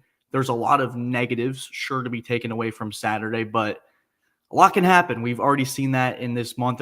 This season's reminded me a lot of 2007, where things just continue to fall apart in the top 25, regardless of where you look. I think Oregon's the last remaining standing team from that initial top 10 that's really survived the brunt of this season. So we're going to really find out a lot about this team on Saturday against Virginia Tech, where, hey, the postseason may not be in the cards anymore, but what is the character? What is the makeup of this roster? We're really going to figure that out in Blacksburg. So yeah, it's going to be, I think it's going to be a readjustment for a lot of fans who saw September and October as signs of growth, and things quickly fell apart. Is that where we are now, though, Grayson? Like character and makeup of the team more than winning? Is that where we are? It's a good question, Cole. I'm not really sure. I think that it's a season where I think a lot of fans were able to give Clemson some slack with the Georgia result because of the pedigree that the Bulldogs have built up. But looking at the last couple seasons, this is sort of what Clemson is. And Dabo Swinney said it many times, and I'm sure we'll get into it about the X's and O's of the game, but I have written down here, situational football killed them on Saturday night. And Sweeney's been very clear that it's been the small details that have turned what he believes is a great team into a good team. It's what's held them back from reaching to that college football playoff pinnacle. And rewatching this game, Cole, I told you about it. I have a copious amount of notes, and a lot of it's just a lot of question marks of situationally, what are we exactly trying to achieve here? And I think, again, in November, we're going to find out a lot about where things are headed. I think we still have a lot more questions that need to be answered. Yeah, Grayson, I questioned all last week, would a team that hasn't been tested mentally since week 1 of the season, a team that's been able to take starters out midway through the third quarter every game this year, would they have what it takes to weather that storm, to get punched in the mouth a couple of times the way they did against Louisville and find a way to claw back in and win the game? Because I always say great football teams find ways to win even when they're not playing well. And Clemson showed themselves last night not to be a great football team. You know, you would have a blocked field goal that turns around and goes points the other way. So that's a 10-point swing. What does Dabo say to a team like that when they've just failed so miserably at every phase of the game to try to get their head screwed back on straight for a road opponent that is not nationally ranked, doesn't have a whole lot of praise this year, but they have a tough football team? Yeah, it's a tough pill to swallow entering the building this week. And I think for all that everyone's going to come after Sweeney for, I think Sweeney's best quality as a coach is the just maybe blind positivity to an extent, where no matter what, he's going to go in there with a smile on his face. He's going to try to find a way to rally his guys. And you're going to need that this week. You're going to need that for the players as well. It's going to be, like I said a couple of minutes ago, it's going to be a real challenge to what this team is going to be all about. It's where you were 4-4 last year and you finished 9-4 after winning 5 straight. It's just, I think the disappointment, it reminds me a lot of 2022 where off the bye week, you get your tail kicked in South Bend. You come and you win 2 straight, but again, you falter to your rival at home. So one game's probably not going to define it in Virginia Tech. It's going to see how they fare against Pittsburgh, a team that's going to be in wounded animal mode fighting for their ACC destiny, a team in South Carolina that looks great after claiming an upset victory over Texas A&M that had a lot of momentum going into this. I don't think we get all of our answers really solved in Virginia Tech. I really think this is going to be a process to see, okay, after November, where are we? Where is this program? I think that's what Sweeney's going to have to ask not only himself, but the staff. Grayson Mann, TigerNet.com, pinch hitting for David Hood. Grayson always does a fantastic job. You know, I don't know if there was anything said post-game, Grayson, about the bye week, but, you know, I can't speak for every Clemson fan out there, but one of the biggest issues is that was your performance after a bye week. And I don't know, did Dabo Swinney touch on that at all? I know certainly a fan below me did, scream the entire fourth quarter saying you had 2 weeks to prepare for this. That was maybe the best part of the stadium emptying pretty early. Is you got to hear some of the commentary from some pretty irate fans at the end of that one. So that was pretty interesting. But I think they're not going to try to use that as an excuse. I think Sweeney's, the bottom line from him was, hey, we got outcoached. I got outcoached. This is on me. Sort of the usual things that you're hearing from him after disappointing losses like this. But again, this is another night. This is the second time in the last 2 years where Clemson's ran and thrown for 200 yards each on the ground, through the air, and you come up away with a loss. And the difference between this and the Duke loss last year is there aren't any really turnovers to really point to and go, yeah, that's the issue right there. It's a lot of situational things, the lack of urgency in the fourth quarter, multiple blocked kicks, whether it's a punt or a field goal. It's just leaving you scratching your head going, where is this team sort of executionally? Because that's what we were told all week and in the open date availability, that this was going to be a week of situational and mental, sort of trying to build that part of this team and using that as a, hey, we're going to try to get these guys into situations to practice to get us into November. And the team came out as at least prepared as I've seen it in the last couple of years. He creates for TigerNet.com. Grayson Mann joining us here on the Fan Upstate. To that point, what did Garrett Riley, what did Dabo Swinney have to say after the game about the complete imbalance of throwing and running the football? Phil Maffa was having himself a good football game. He had just under 6 yards a carry, but yet Cade Klubnik threw the ball 56 times. When you've got a running back with as much pedigree as Phil Maffa has, and he's picking up 5.5 yards a pop, why are you not feeding that guy and trying to break the will of the Louisville defense? I think eventually the reason Klubnik had to throw it 56 times is because the clock becomes your enemy down 19. And I wrote it down in the first half is that I think from about the first quarter, about the 6-minute mark to check here, about 12 minutes in the second quarter, there was some good football there. They were putting together a pretty complimentary drive to put them up 7-3. Klubnik was moving well around the pocket. Phil Maffa, as you pointed out, was getting some chunk yardage. And it felt like Clemson sort of got away from it. I think the score likely dictated a lot of that, where they didn't really control the flow of the game because Louisville, out of nowhere, off of a block kick, goes up 17-7 entering the half. And then the snowball that's rolling down the hill just grows and grows and grows. And then all of a sudden, you're down 19 chasing instead of trying to control what was working and what you practiced all week. So quickly, it became a mess for Clemson and something that they couldn't necessarily dig out of. Grayson, are Clemson fans that you're hearing from on a daily basis, weekly basis, at the games, on social media, from what you're hearing and others that you work with, are Clemson fans growing more and more kind of just PO'd, kind of frustrated, kind of just, same old Clemson football in the past 3 to 4 years? I said it in the very first hour. We hear a lot that Dabo Swinney, he's proven himself, but the fact of the matter is he hasn't proven himself in this era of college football. So every time Dabo gets defensive, we hear this defense mechanism kick in. But I want to know from you, somebody who does it on a daily basis, are you seeing more and more a growing concern from the fans? Yeah, I think there's a growing concern, and I think rightfully so, because I think this loss, and I can shout out the various group chats that I'm a part of, one particularly dubbed Program after Dabo Sweeney's use of the word. But yeah, there's some frustration. And I think it's equally painful because of how this team built itself up this year, going 6-1, really being in a position where, hey, if you'd won your first 3 games in November, you at least have a shot. It's like the play-in tournament in the NBA. You got a shot here. If you win, you're in, or the first 4 in March Madness. So I think it's disappointing from that standpoint. We're in the ACC, getting to the playoffs or at least having a shot in the ACC championship might be considered more of a layup on paper just because of the talent that this roster supposedly has compared to other teams within the league. So I think a lot of fans are frustrated. I think you can take it in a variety of different directions. I'm not going to speak on anybody's behalf, but it's certainly out there and it's very verbal. It was verbal yesterday. It's verbal this morning. And I'm sure the more we hear from coaches, players, it's going to be an interesting week. It reminds me of the Georgia week where people are just waiting for a result, and we'll have to find out against Virginia Tech what result that'll be. Grayson, you've watched a lot of football. Cole and I have watched a lot of football. A lot of times you can kind of get a sense of whether or not a team has the mental fortitude to make a push and a comeback. Was there a point in that game that you can point to, taking any fan allegiances you may have out of it, 10,000-foot view, where you say, this kind of feels like the point where it's over for Clemson? Was it, the fourth down stop with 5 minutes to play in the third quarter? Was it when Louisville blew up in the backfield and took Clemson down on a fourth down play? Is there one spot that you could point to and say, yeah, at this point, that's it? That's when you mentally fold up the chair and start heading to the portal.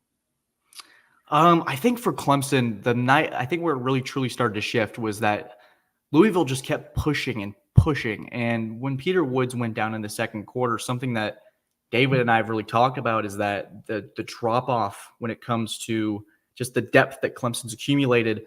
Louisville, a team that Clemson has historically dominated, went and just took it to them in the front 7. And so you think in the back of your mind, when it's 17-7, if they can't get a stop, because usually at some point it's going to get to the situation where you got to stop the run game. You got to stop some clock and get the ball back. And Clemson was unable to protect Klubnik. They were unable to sustain any offensive rhythm. I think that fourth down stand where they truly couldn't run the football and things really started to fall apart is really when it started to happen. But I think the onside kick particularly is when the deflation truly began, where bottles were being thrown. The defense is having to trot out there after having just a quick moment of relief going, okay, maybe our offense is going to get out here.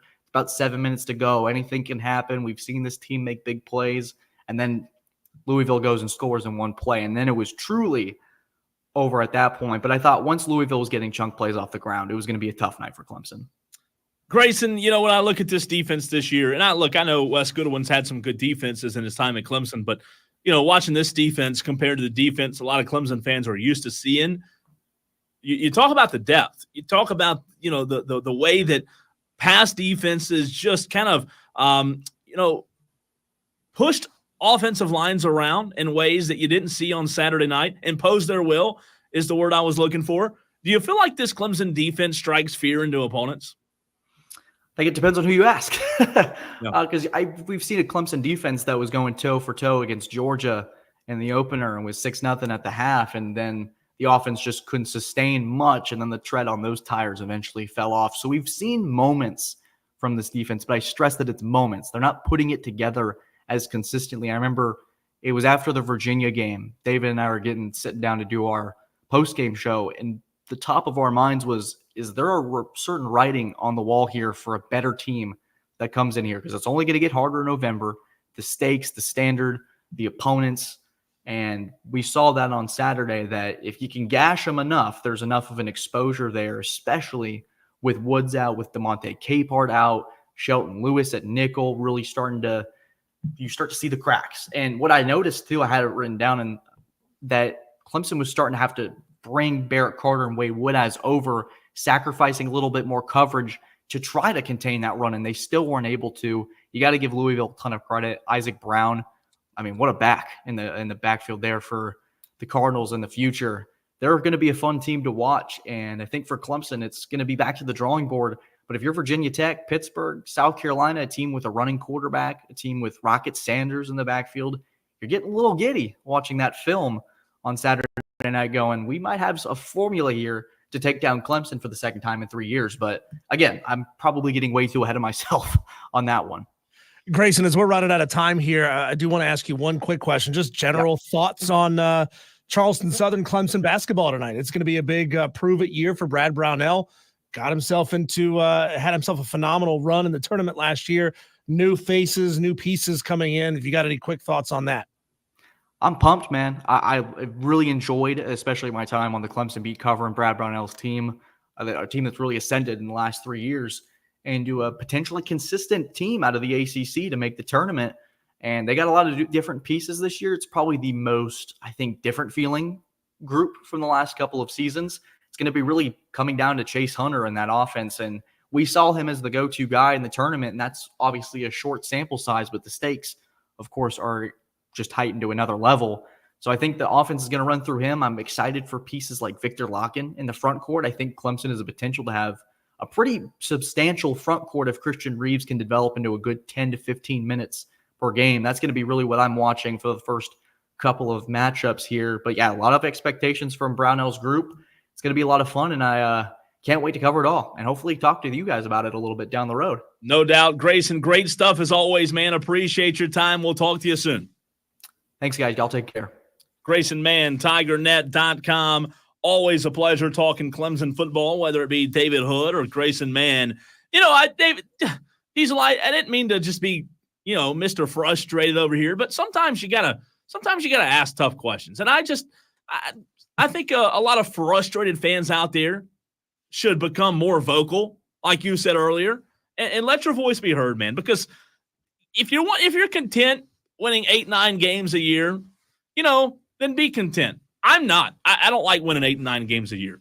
All right, Daily Wires, Diesel. When we come back, boy, a lot to get to. Top headlines in sports next.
caught up on what's happening in the sports world. You may call them headlines, but here on this show, we call them Daily Wires. Buzz. That's right. It's the buzz. I want to give a quick shout out to JB on the YouTube stream.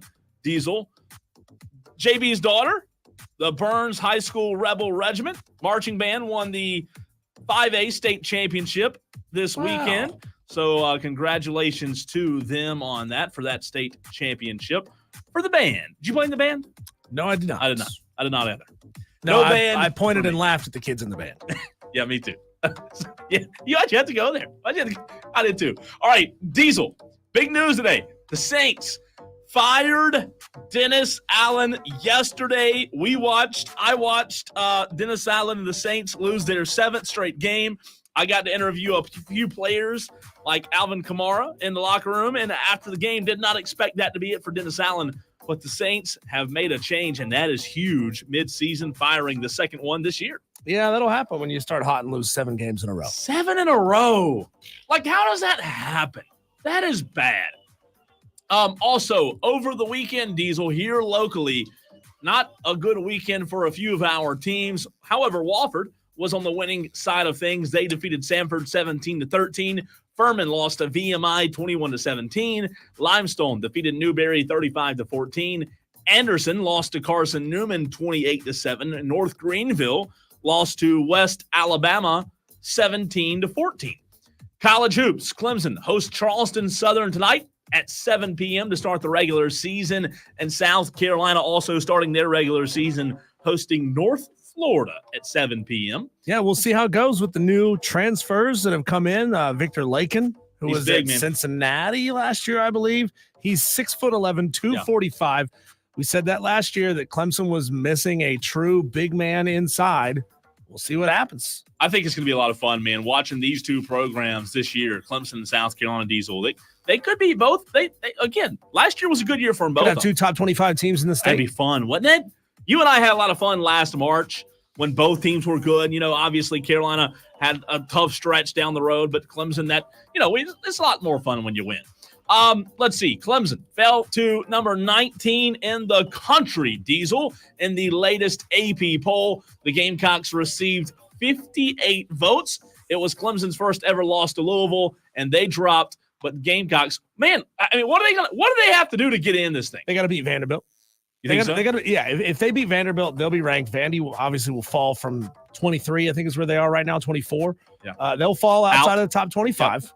South Carolina will be in, and we talked about this a little bit earlier in the show. I think that's the best possible thing for this team, to not be feeling yourself a little too much after beating a Texas A&M team. I think they were number 11 in the country last week. You need that little chip on your shoulder to keep you salty going into this Vanderbilt game. Tell these guys everything you want is in front of you. Go beat Vandy. Don't worry about the number next to your name. Just go get it done. No, I believe you're right there. I believe you go beat Vandy. You are in the top 25. Diesel, you've got to be – why aren't you happier? The Carolina Panthers won yesterday. Wow, it's possible. Yes. 23-22 win over New Orleans. I mean, they beat a team that's now lost 7 in a row, that was down 3 of its best defensive players. But they got the coach fired. The Panthers got the coach fired.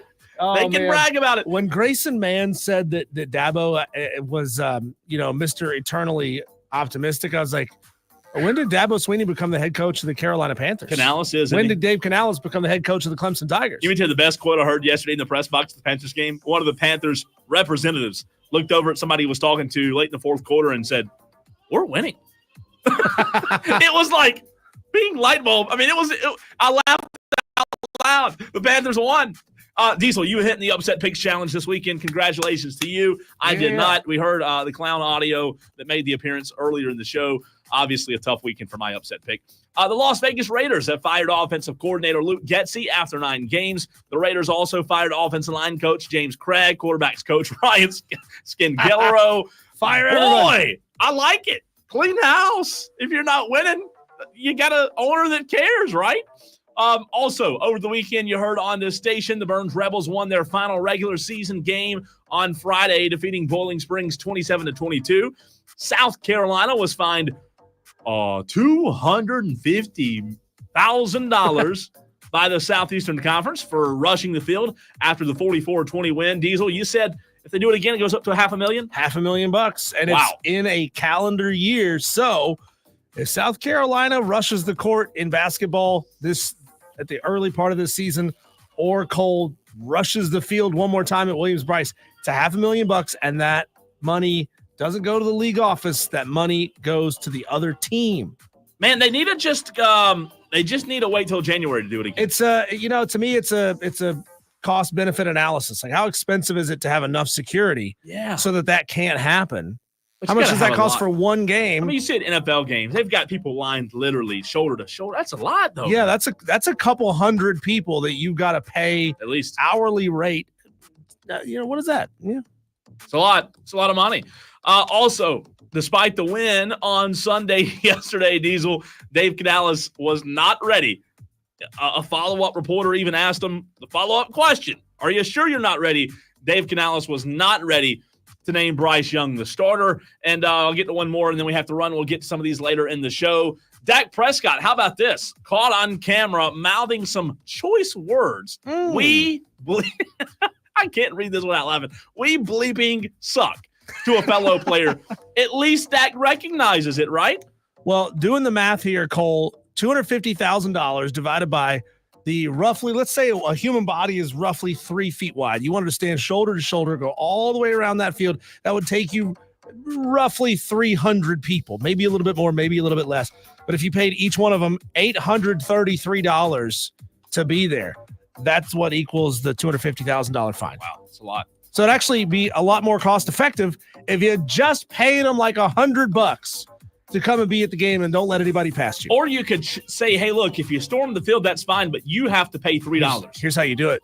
Electrify the bushes. Yeah, I like Yeah. Kill them. Yeah, well, I mean, just turn the voltage down, okay? Like, I'm not talking cattle fence here, but I'm not talking like, a little buzz, a little tap. I'm talking something enough to get your attention and say, you know what? I don't want to go that way. All right, it's time to overreact, Diesel. You ready? That's right. Overreaction Monday starts next on the Fan Upstate.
Tolos, this is your chance, your opportunity to call in and sound off and overreact about what you saw this weekend. That's totally okay, whatever it is you want to say.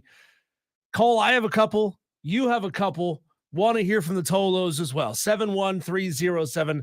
Start your text with keyword fan or call us 844-326-3663. That's the renewal by Anderson of the Carolinas fan phone. I love to overreact. You do? God, I love it. You do? It just makes you feel like better. Yeah, it's okay just to take it that little step too far. That's what we do on this segment. Cole, do you want to go first or do you want me to go first? You go first. Okay. I want you to go first on this. Overreaction number one for me. Clemson fans are SEC ready. The team is Sunbelt ready. Oh, because we've already seen that Clemson can't even beat the better end of the ACC. Diesel. They are Sunbelt ready. That's rough. But Clemson fans are SEC ready. You know why, Cole? Yeah, dude. Because only SEC fans throw garbage onto the field. Tennessee, Texas, they're throwing garbage onto the field when they don't like calls because it just means more in that conference. So, Clemson fans, you've proven yourself to me. That's bad, You've man. proven yourself to That me is that you bad. are, in fact, SEC ready. It's funny, but it's bad. Look, the reality is they're not elite. I mean, we know that. It doesn't take a genius to tell us that. I think the best thing for them, Diesel, if I were Dabo Swinney, I would beg. I'd get on my knees and beg to go to the SEC because you're never going to be able to stay consistently relative and know how you are year in and year out playing in the All Cupcake Conference. I'd want to go to the SEC tomorrow, number one, for more resources, but number two, so you can actually know how good you are. Dabo Swinney, though, right now, he'd be getting demolished, in my opinion, in the SEC. Those deficiencies, buddy, you talk about deficiencies, those would be exposed every week. Overreaction number two for me is that Boise State, sitting at number 12 right now in the AP poll, will get a CFP bye, and it'll be over the Big 12's champion, who right now looks like it's going to be BYU. I think Boise State's going to get it done. You know why? Because Boise State doesn't have a super strong schedule going forward. Last 4 weeks of the season.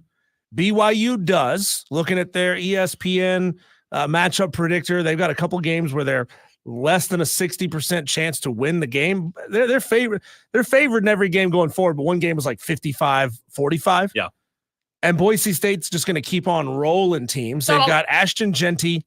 You telling me that the CFP wants to take a potential Heisman Trophy candidate and bury him in the 12 spot? Not going to happen. I don't disagree with him getting in. It'll surprise me if they get a bye, even though they may deserve it by the time the season's over. But I like Boise State. They're a good team. They really are. Putting up points. And finally, Cole, despite the win, Bryce Young still sucks.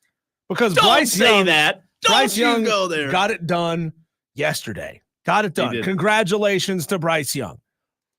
But how many times was Bryce Young throwing up ducks that should have been intercepted late down the stretch? He had one of them picked off, which that wasn't even a particularly bad throw. The defender, that was a great play. The defender, Shamar Jean-Charles from App State, by the way, for the New Orleans Saints. He just made a great play on the ball. And even Xavier Legette after the game, we were interviewing him in the locker room. He said, that was one of the best plays I've ever seen on the ball. It was a good play. Yeah, but there were just a couple of throws there down the stretch that Bryce Young got very lucky to not have picked off. So Bryce still stinks. He doesn't have the arm strength. He doesn't have whatever he needs in this league. So congratulations on the win. You beat probably the second worst team in the NFL right now as of Sunday. So yeah, Bryce still sucks. Don't rain on the parade. I mean, no, look, I'm trying to push back with you. He played good. He didn't play great. Didn't play horrible. I thought he made some good decisions.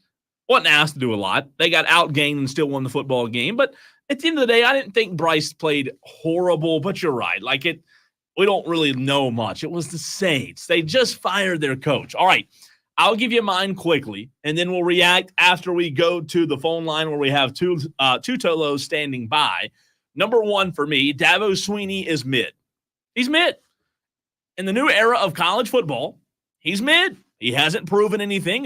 You listening, driving through Spartanburg or Greenville or Anderson right now or Somerville or wherever you may be, you may just be, MFing me right now, and that's okay. But in this new era of college football, Dabo Swinney, and my overreaction is he's mid. That's all he is. Well, he's mid, and the competition in the ACC so far to this point in the season, prior to Louisville, had been so bad that it disguised the fact that Dabo's mid. Number two, South Carolina. My overreaction, they're a top 15 team in the country. Why are they not in the top 25? Top 15 right now. This Gamecock team, Diesel, to me, is a top 15 team. They have the defense. They can run the football. I think they just beat A&M, right, who's 15. I think they would beat LSU if they played them again. Obviously, they didn't. They lost. I think they'd beat SMU. I think they'd beat Boise State. We know how close they beat Bama, who was 11. I think they have a very good shot against Notre Dame. I think they beat BYU and Indiana. And who knows about Tennessee and Penn State. But I do. I think they're top 15. That's my second overreaction. Well, that South Carolina that we saw on Saturday absolutely is a top 15 team. The question is what South Carolina will show up next week against Vanderbilt. Because how many times this season have we talked about their inconsistency and their inability to put it together week in and week out? Now, I think they've been fixing those issues as they went along, right? They had offensive and defensive issues early when the defense got it figured out, but then the offense couldn't quite put it together. Yep. And then they finally put both sides of the football together in 1 week. Shout out to the way that team played, but I think that might be why some AP voters are still a little bit wary. I think they're wrong. I think they're absolutely wrong because there are other teams who are getting the benefit of the doubt when they've had bad performances too. Sure. That South Carolina is not getting. But I guess when you've already been in the top 25 early in the season, this is why it matters that the AP poll exists before the season even starts, because teams like Missouri still get the benefit of the doubt, even though they've shown you how many times this season they don't deserve it. Yeah. But they are still sitting there first in others receiving votes, while South Carolina is 30-something votes back in second. My third, and then we're going to get to the Tolos on the phones. JD, Dell, we're coming to you. The Cowboys should immediately fire Mike McCarthy. Dennis Allen was fired this morning. McCarthy's now lost 3 in a row. They play the Texans next week. It'll be 4 in a row. This team's not good. Dak Prescott's hurt. He's out several weeks now. It's going to get worse before it gets better. So you might as well go ahead and rip the Band-Aid off now. You've seen enough that's shown Mike McCarthy has regressed. There's nothing there. Get rid of him. And maybe Jerry will croak in the next few days. Well, you know what Jerry Jones is going to do? He's going to ride with Mike McCarthy till the end of the season, wait 2 weeks, then fire Mike McCarthy or choose not to renew Mike McCarthy. And then he's going to start a committee, and then they're going to start looking for a new head coach. And then all of a sudden, bam, the next season is here, and you waited too damn long, and you can't get anybody that's worth a damn. Jerry forming a committee? You must not know Jerry. Jerry needs no committee. He'll go. He's the smartest guy in the room, Diesel. All right, let's go to JD, who was first in line. JD, what's up, man? What's your overreaction? Hey, gentlemen, thanks for taking my call. My first reaction for this weekend is that Shane Beamer finally listened to me when I call into y'all's radio station and I tell him that I know more situational football than he does. Guess what he didn't do? He didn't make any stupid special teams calls. He didn't put in Robbie Ashford for no reason in the second quarter. It was Lenora Sellers' game. He is the starter. So my reaction is Shane Beamer finally listened to JD and said, give the car keys to Lenora Sellers. And secondly, my overreaction is Clemson fans, hey, y'all are ready to come to the SEC, throwing all that trash all over the field, just like Texas and Tennessee. And, hey, can we get some batteries and some mustard? Maybe we'll throw that at Lane Kiffin a little bit.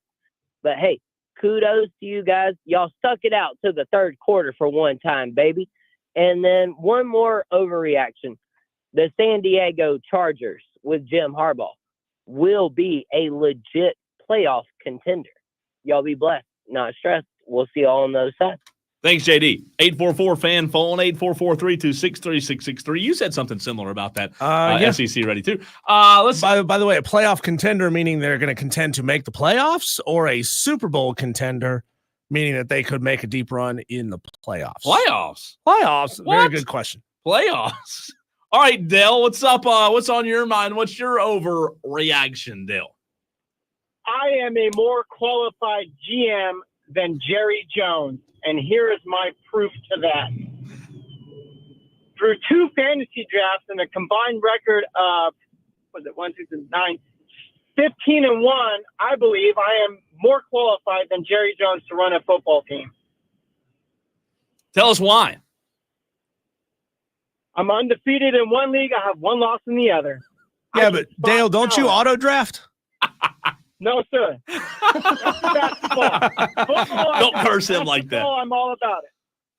Basketball, auto draft. I don't care. But football, no, I pick them my own. Dale, I said let's go ahead and fire Mike. You agree with that? Not only do I agree with that, but I think the team will galvanize itself around Cooper Rush, and we will win 2 of the 3 games. I'm predicting Dak being out for 3. I don't know if 2 of those 3 games. Well, I don't know if you remember Cooper this Rush or not. That happened in 2020. I was living in Dallas. Yes. Was it 21? 3 years ago. 3 years ago, yeah. Yes, I remember. Yes, and we weren't supposed to win any of those games. That was Minnesota was good. Yes, on the road. We went into them and beat them. Oh yeah, that was huge. Cooper Rush is a viable backup, probably better than Dak is right now, considering Dak has thrown 10 picks. So Jameis Winston's 30 interception record is going to be safe now because Dak can't throw when he's sitting on the bench. All right, Dale. Thanks for the call. Oh gosh, what do you think it is about? Hey, we see it so often, Cole. The coach, the players who get that big old bag of money and then just fall off the cliff a little bit. Do you think it's like I'm rich now, so I don't really have to care that much? No, I think it's you tied all your money up in the quarterback, and now you have nothing else. Yet, what are you going to do? I mean, Dak got his big old fat payday, and his skills have diminished. Not that he doesn't have as good a wide receivers, but Dak's skills have diminished. And then he's on the sidelines being videoed saying we bleep and suck to other players on the team. They do. I mean, that's your leader right there. I'm assuming that Dak is a team captain, right? He is. I mean, that's your leader. But he's right. But you can't say that out loud. Why? Because he's the leader. I like honesty. Say it. Throw the trash on the field. Look. The team sucks. There's not much. They suck. I just, right now I don't know. I'm kind of checked out. I'm done. Mongo wants to chime in with his overreaction. Diesel. Well. Look who it is. Mongo has remembered us. He's off doing bigger and better things in life, and he's finally remembered us little guys. No, I wasn't doing bigger and better things in life, Diesel. I was trapped for 7 hours under a damn pecan tree during Hurricane Helene. God, what a nightmare. I thought that was some sort of metaphor for marriage. No, that's been 20 years ago. So I've kind of gotten used to that. He's down in that storm shelter. If you want overreaction, here's the overreaction. Just as sure as I'm eating a Christmas tree cake with Halloween decorations still in my yard, South Carolina, as good as they played Saturday, will scare the hell out of us against Vanderbilt this coming Saturday. Vanderbilt terrifies me. Me. Yeah. Well, it's classic South Carolina, right? You go win a big game. I mean, I remember Alabama back in 08, 09, and lost to Kentucky the next week. Yeah. And real quick, just because I have the heart that I have, I want to put out a welfare check for Shadow of Death Valley. He's been completely incognito on Twitter for about the past, 2 days, 3 days, something like that. Bro. Well, that's because you're a good. What happened to him? I hope that he's okay. That's just because you're a good person, Mongo. That's we appreciate that about you. You care about people. I do. I care about people, Diesel, and I really care about him, and I'm looking out for his welfare. So I'm hoping that some of you Clemson fans out there can go check on your boy, because when you guys were winning, he was all over, and then all of a sudden he's gone. Blip. I love it's like Thanos snap his fingers and poof, he's gone. I love Mongo, we appreciate you. Love hearing your voice again, pal. Thanks for calling back in. Don't be a stranger, would you? See you, man. I'll give it a shot, brother. Take it easy. Hey, and by the way, our welfare check tomorrow at 5, but I like that. Putting a welfare check Diesel on a Shadow. See, that's the thing about Mongo is number one, Mongo like candy. Number two, Mongo really just wants to make sure Shadow of Death Valley is okay so that he can smack him around a little bit more. He said, the best line I've ever heard, as sure as I'm eating a Christmas tree cake while I still have my Halloween decorations in my yard. That's classic, man. That is classic. Yes. Promo. Absolutely. God, that's good. Absolutely love it. Diesel, we've got to get to Jack Veltri, but we can agree. We didn't agree on our Halloween candy last week. We can't agree Christmas tree cakes. Delicious. Oh, they're delicious. So good. I mean, I don't know why I got stuck on that, but I hadn't had one this year. I don't know if I've had one since like last Christmas. We need a stack of, no, we don't either. That's not a good idea. No, we don't. That's not a good idea. I know. Look at me. I got to lose some. I love Christmas tree cakes, though. When is that jacket was baggier last time you were wearing it? It was way baggier. It's tight now. Like really, really tight. I mean, it's tight. I've got to drop some LBs. Let me ask you this: before we run, when is the appropriate time? By the way, I don't know if you noticed, it's dark outside. Sucks. When is the appropriate time now that it's dark outside to start? I'm going to say it softly. Decorating for Christmas, because I don't want a lot of people to get mad. You can't. Is it too early? You can't put up Christmas tree decorations until the day after Thanksgiving. See, that's the way I always thought too. That was my mentality. So it's too early right now. It's too early. Revel in the moment. I told my wife the other day, Ashley, I told her, look, the problem with Thanksgiving is, number one, the corporations are winning. They're teaching you that as soon as Halloween is over, you got to start spending your money on Christmas. Trees, Santas. There's this like really creepy ass Buddy the Elf stand-up thing that they have at Home Depot. You walk in there, it looks kind of like him, but it also looks like, it looks like Buddy the Elf's been laying face down in the snow for 3 or 4 days, and his face just a little messed up, man. It's creepy as hell. But no, the problem is we don't have any good Thanksgiving songs. Right? We got great Halloween songs, Monster Mash and all that stuff, right? You got fantastic Christmas music. Mariah Carey, she's a national treasure. But we don't have any Thanksgiving music, right? We don't have any songs about sitting around the table carving up the turkey for Thanksgiving. We need some, and that is a tragedy, right? We need a single about stuffing. Speaking of the statue or whatever you called it in the Lowe's the other day, I know you're not a Theo Von fan, but have you heard him on the Cat Williams Christmas statue? Have you heard that yet? No, I haven't. You're missing out. I'll tell you, or I'll show it to you during the break, but it's probably the funniest clip you'll ever see in your life. I know we got to run because we have Jack Veltri. Diesel, we've talked Clemson. That's what it looks like. This is what the Buddy the Elf available for purchase inside of Home Depot looks like. It's creepy. Now you've got me on my. That's creepy, dude. Okay, so Theo Von said he went and got a Cat Williams. He was very proud of it. This is what he said he got. Doesn't it look like him? Theo, it does. It does look like Cat Williams. All right, we've got to run. We got to get back to sports. I don't know how we got down that rabbit trail, but Jack Veltri, Gamecock Central next.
Wire to Wire, talking Gamecock football. We've talked South Carolina football already. We've talked Clemson football. Still getting your thoughts on what happened over the weekend. 71307. Start your text with the word fan. We bring in Jack Veltri now of Gamecock Central, good friend of the show, to talk a little Gamecock football. Jack, so much to get into from South Carolina's big win. But first, man, let's just talk about the scene of the crime, if you will, the crime on the Aggies. Just an incredible scene from what we could tell on Saturday night in Williams-Brice, especially after the field storming. Just one of those special nights, it seemed, for the Gamecocks, and getting the win obviously was the added bonus. Yeah, fellas, it was a crazy, crazy night at Williams-Brice Stadium. There's something to be said about how electric and how tough it is for any opponent to come into that stadium and play South Carolina, especially at night. And it was just one of those games where everything kind of just clicked for South Carolina, and you saw it in the results. I mean, look, this was a 20-20 game at halftime, and then South Carolina outscored the Aggies 24-0 the rest of the way. And you get the results you did, and then the field storming and stuff. It wasn't surprising that they stormed the field, the fans that is, and they deserve it, because this has been kind of a year where you've been good, but not good enough to win these big games. But you finally get over the hump and get that one you've desperately been needing. You know, Jack, you can look at the SEC fine structure, $100K for the first incident, which happened, I believe it was a basketball court storming. That counts. Earlier this year, you had the $250,000 fine levied for this one. After this, it goes up to $500,000. What kind of safeguards are the university going to be putting in place if they keep, winning big games like this? Because eventually $500,000 starts to become real money. Yeah, and here's the thing about it I kind of learned yesterday is that, the money does not go to the SEC, and it doesn't go to, charity or anything like that. It goes, South Carolina is going to be paying Texas A&M $250K. So, obviously, the Aggies probably don't need that money because, let's face it, you're in Texas with all that NIL stuff, but it's more money in their pockets. So, I don't know exactly what they're going to do moving forward. I think it just comes down to South Carolina needing to probably be, it's not knocking them, but being better, like one of those teams where it's like, Alabama doesn't storm the field or anything after big wins. So I think if South Carolina gets up to that level, they won't have to even worry about doing this anymore. But I'm not sure exactly. More security, maybe more rails. I really don't know. The hedges were not enough to stop these fans from storming the field. We're talking to Jack Veltri, Gamecock Central, 44-20 win for the South Carolina Gamecocks. You mentioned it. They've gotten close in past games, Jack, but in your mind, from what you saw on Saturday night, what was it that allowed this Gamecock team to finish and get the win compared to other games this year where they came so close? I think it's a combination of three things. Number one, the defense continues to play fantastic this season. Whatever adjustments they made at halftime clearly worked, and they didn't have to make a ton. But, you gave 20 points in the first half, and this was a tight game with A&M kind of doing a little bit of what they wanted, moving the ball down the field. And then in the second half, you shut them out and kind of slow down their run game, slow down Marcel Reed. So that's number one. Number two, the offense was much better in this game. You have over 500 yards. You should be winning football games 99% of the time. And the run game was fantastic. Lenore Sellers continues to look really sharp. And then the last thing I would say is the penalties.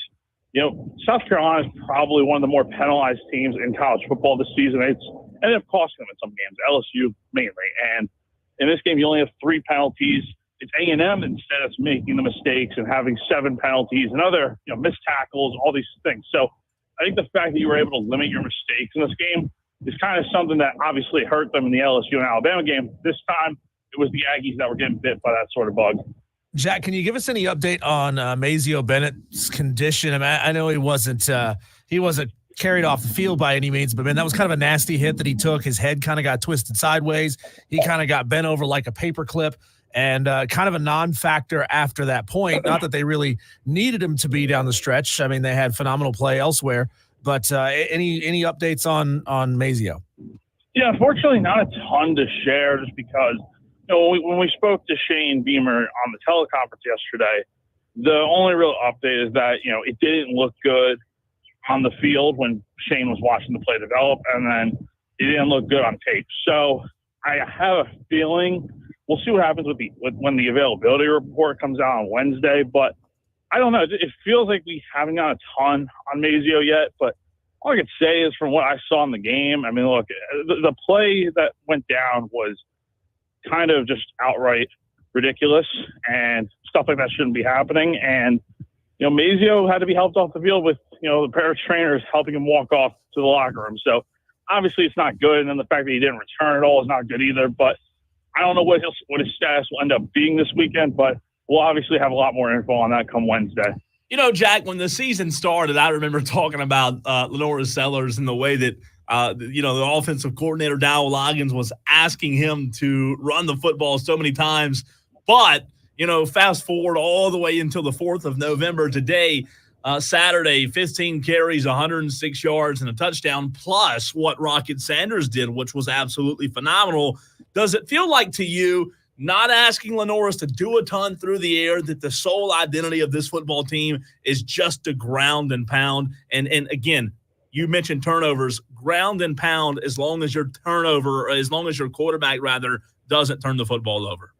Yeah, and look, I think ground and pound is it has to be the identity of this team because, look, the passing game it was better on Saturday, but it's still very much a work in progress. But when you get a guy like Rocket Sanders out of the transfer portal and Oscar Attaway, and you have a mobile quarterback like Lenore Sellers, you want to be able to use the run game to your advantage. And so it was definitely good to see South Carolina running the football effectively on Saturday. Now, moving forward, will that continue to be the case? I think it probably would be.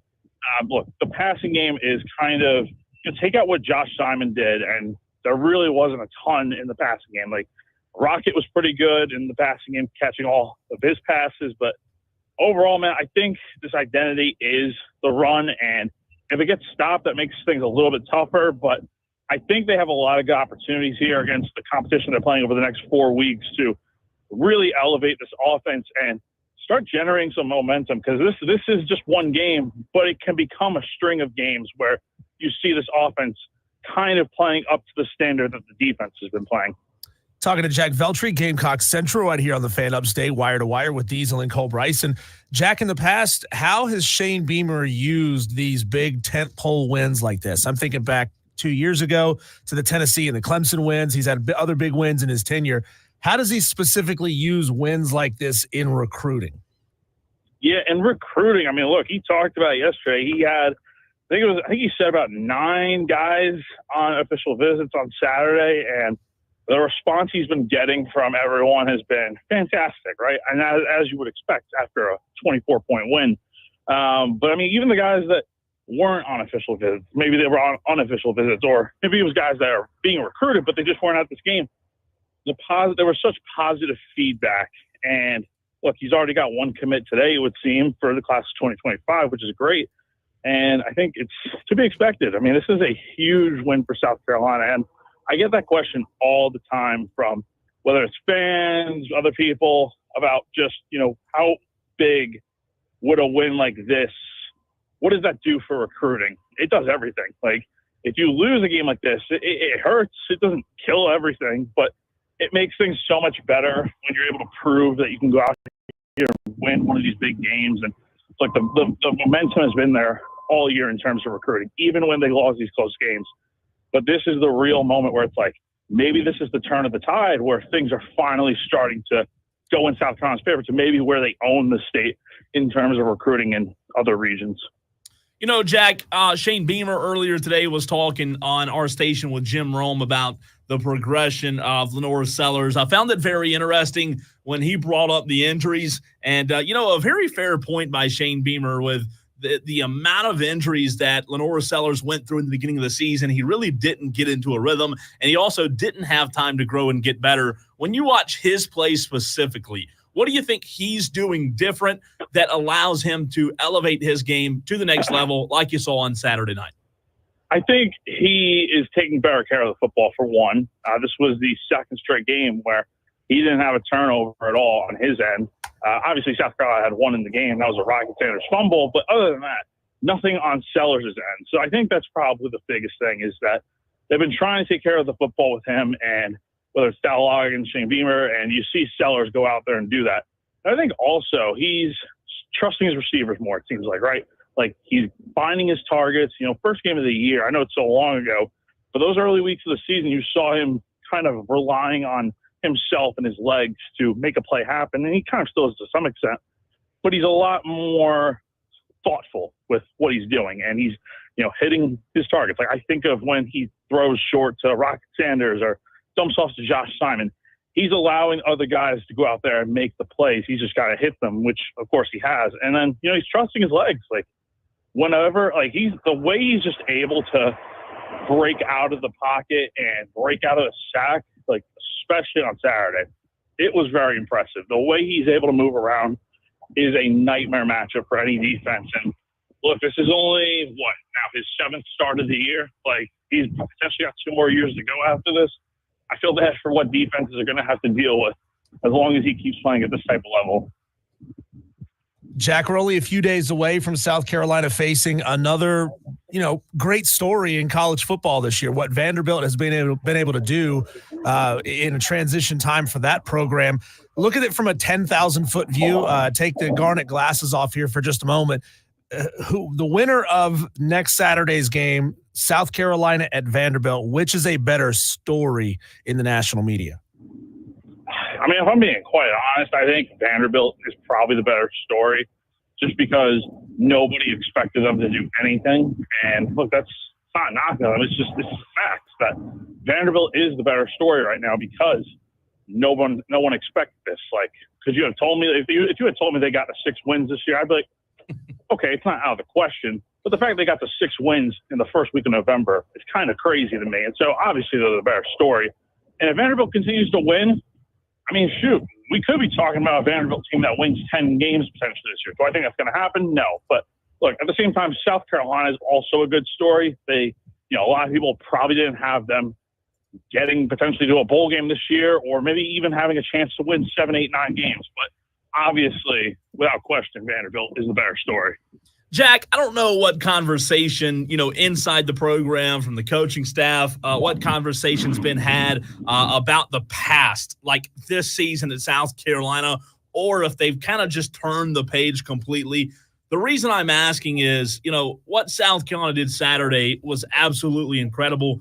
The win on the road at Oklahoma was incredible. However, if I were a Gamecock fan sitting here today, as elated as I would be after what I saw Saturday, there would also be part of me, Jack, that is very disappointed in how close those other 2 games went, and this Gamecocks lost both of those, because at the end of the day, this could be a 7-1 football team, top 10 in the country. Opportunity missed. You just never know if those opportunities will come back year after year. So, tell me if I'm wrong there, if I were a Gamecock fan and having that feeling. No, you're totally right, man. I honestly, I can't believe people, as much as I've seen it, people talking about this team potentially making the playoffs. Do I think they're going to make the playoffs? Probably not. I just don't think 9-3 is going to cut it, just even with the wins they have this season. And, if they do end up going 9-3, you're seeing a little bit of it now where people are talking about, man, like, what ifs, man, the LSU game, the Alabama game. I've seen some of it today, actually. But, I mean, if they get to 9-3 by season's end, like, they go out there and win the rest of their games this month, including Clemson, then I think you see a lot of people talking about, man, like, we're going to get left out of the playoffs just because we lost these games to Alabama and LSU. So, it's obviously going to come up. If South Carolina goes 8-4 or whatever, then the controversy kind of dies down a little bit. But I guess you can kind of look at it, like, negatively, like, man, we should have won those games. You can also look at it like, hey, this is a team that went 5-7 last year, had a lot of issues, and was able to get to 9-3 within a year. And they were also able to nearly knock off 2 of the best teams, 2 of the blue blood football programs in college football. So I think you use it as motivation to move forward. And maybe next year, you have the same schedule pretty much in conference play, it's just flipped. Maybe next year is the year where you actually go and turn some of these losses that you had into monumental and even bigger wins. Jack, what was your immediate reaction to South Carolina jumping from 1 to 58 votes in the AP poll, being still second in the others receiving votes, behind Missouri, behind Louisville, behind Vanderbilt? I thought for a moment maybe this team would get ranked. And, the more I think about it, they would have needed, 114 votes to get to where the 25th ranked team Louisville is right now. That's a lot to ask for. And, look, I think it would have been unrealistic to see South Carolina jump up into the rankings over some teams. But, I think 58 votes is a good start. And if they beat Vanderbilt this weekend, who, mind you, is ranked 24, then I think you see South Carolina get ranked. But I think it's also probably just for the better that they aren't ranked right now. Like, the last thing you want is, as if this win wasn't big enough, you don't want that to get to the heads, plus having a ranking next to the name. I think they could handle it just fine. But the last thing you want is to go out here and lay an egg this weekend against a team that, a lot of people think you should be able to beat, even with but Vanderbilt's story that they've had this year. Jack, fantastic stuff, man. Look, I'm kind of agree with you. It is even a few South Carolina fans mentioned that to me over the weekend of, man, a really high win. Just hope you don't follow it up with a loss, to Vandy, even though it's a good Vandy team. Always appreciate you hopping on with us, Jack. Yeah, no, appreciate you guys. Thank you so much for having me. Absolutely. Jack Veltri, Gamecock Central. Diesel, that's great. A fascinating point he had there about maybe it's better off that they're not ranked. I hadn't thought about that until Jack said that. Yeah, there's such a thing as getting high on your own supply. Sure. Feeling yourself just a little bit too much. And he brings up, it's a great point. I mean, I've seen a lot of teams, Cole, make their season debut in the AP top 25 and then boom, get beat. You get there, you're striving for all of this. It feels like you've achieved something when you're in 25th place. And then, bam, disappointing loss to follow that up. So, I would love to be a fly on the wall in that locker room this weekend to see what Shane Beamer is saying to this team to keep them focused. I mean, I've seen coaches lay literal rat traps around the football building to say, hey, don't get caught in a rat trap. Don't get caught by the rat poison. All this stuff is just distractions to keep you from being focused on the opponent in front of you. So Shane Beamer's got a really big task in front of him. I'm impressed with the way he coached this team up to get them ready to go out and perform the way they did against Texas A&M. But I think an equally difficult coaching job is going to be keeping this team focused and going into Vanderbilt. And the last thing I'll say, Diesel, before we run to a break, I do get Jack's point. However, I still do think South Carolina should be ranked. As of today, I really do. I believe that. I mean, you beat a top 15 team. You beat the number 11 team in the country, Texas A&M, at your place, prime time, night game in front of the world. Yeah, they should be ranked. I mean, it's this South Carolina team, and we're going to find out 2 weeks from now. But this South Carolina team, the way they played last night, should run the table. Sure. Over the last 4 weeks of this season. I said last night, I tweeted out over the weekend that if this South Carolina team plays this Clemson team, they're going to beat them by 24. Yeah. It won't be pretty. It won't be pretty. But really good stuff with Jack, as always. We appreciate Jack's time. And as always, make sure you look him up on social media as Jack Veltri and at Gamecock Central. When we come back, Cole, let's do this. Let's look at the rookie class for 2024. The rookies in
I know Madcraft is blind because he thinks after looking at the Dwayne Wade statue more and more that it actually looks like Dwayne Wade. You can look at it all you want. It doesn't look like it. Him. Looks more like Wade Boggs than it does Dwayne Wade. That's bad. Hell really yeah. bad.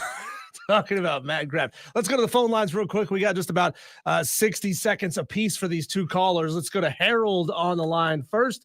Harold, did you hit in your upset pick this weekend? How you feeling in the challenge, my friend? Yeah, I hit the upset pick with Texas A&M. I made the last on Friday with Diesel. But listen, I hope I can brighten your day a little bit. You called an A-plus game against Bowling Springs Friday night. There wasn't one time I didn't know where the ball was. If I had the power right now, I would take you. You know, you're a Clemson fan. I believe you'd accept it. I would take you over Todd Ellis any day. Oh my God, Harold, appreciate you listening. And every time there was a yard on the field that needed to be called, I thought of you. Well, I just wondered about. Listen, you were great. You were great. And I ain't gonna ever say a negative thing about your ball. And I know you got one more coming up in the playoffs. Yes, sir. So I'll be listening to that. I appreciate you, Harold.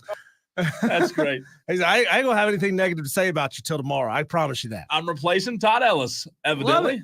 All right, let's go to the phone lines again. Let's go to Tom in Somerville. Tom, howdy.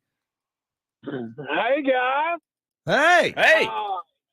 I just want y'all to know I did, in fact, shake my Laffy Taffy in the parking lot at Fairgrounds Saturday night, and I may have broke my hip, but I don't care because the Gamecocks won, and I spent all day Sunday on the couch rewatching that Clemson game from start to finish, and that was almost just as fun as the South Carolina game. Spoken like a true Gamecock fan. Hey, any true Gamecock fan will tell you this. A&M's done with, and you better be ready when you go to Nashville. I ain't going to Nashville because the last two times I went to a football game when we played Vanderbilt was 2007, and we were number 6 and we lost. And the following year, I drove up to Nashville on the opening Thursday night to start the year, and we lost. And we haven't lost to them since. So I don't go to the Gamecocks games against Vanderbilt because every time I do, we lose. So I'm going to stay at home. But we better be ready because that Vanderbilt team can beat you in the butt if you're not ready. Well, Tom, if South Carolina gets it done on the road at Vanderbilt and you were not there, we're going to give you all the credit in the world. That's right. South Carolina's luck and skill and ability flows through you. Tom, you're the man. I appreciate you. Yeah, we hadn't lost to them since 08, and I haven't been since 08. So smart man. Keep it going. Thanks, Tom. Oh, God. Speaking of Gamecocks, Diesel, for the new audience, at 6 o'clock, those that work late, just now getting off work, we'll dive back into South Carolina next.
South Carolina Diesel, we've talked about them a good bit today. We'll continue to do so here in hour number 4 of the program. We know we have a brand new audience. They say like every 20 minutes, but 6 o'clock, those just now getting off of work.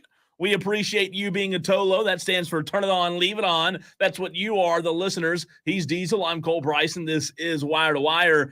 They say your average your radio listener has an attention span of a mosquito, but not our TOLOs.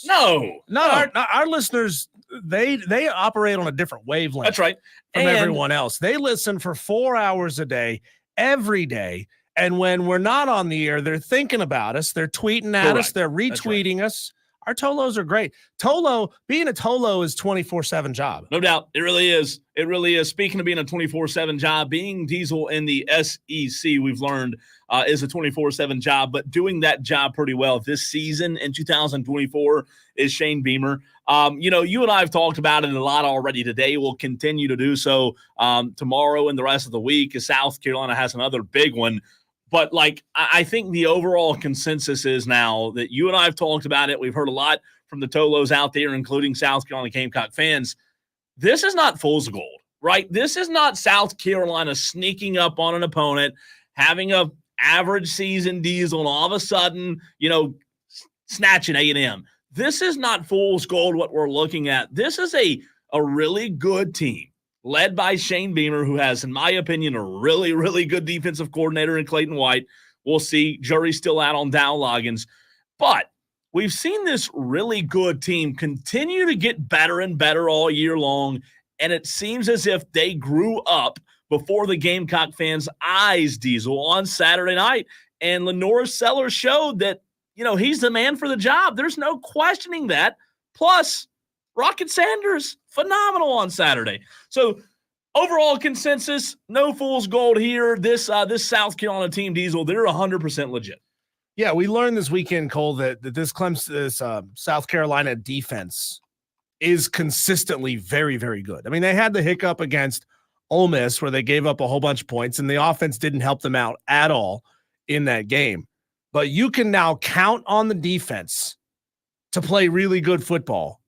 And now it seems you can kind of sort of start trusting the offense just a little bit. Yeah. And that's been the biggest problem is the offense couldn't get off the field fast enough a lot of times. They would go 3 and out on their opening drives and not be able to get anything going. And it's finally to a point where the mistakes are being minimized, where the drops are being minimized, where the fumbles are being minimized, where the quarterback's not putting the ball on the turf, not putting the ball in the other team's hands.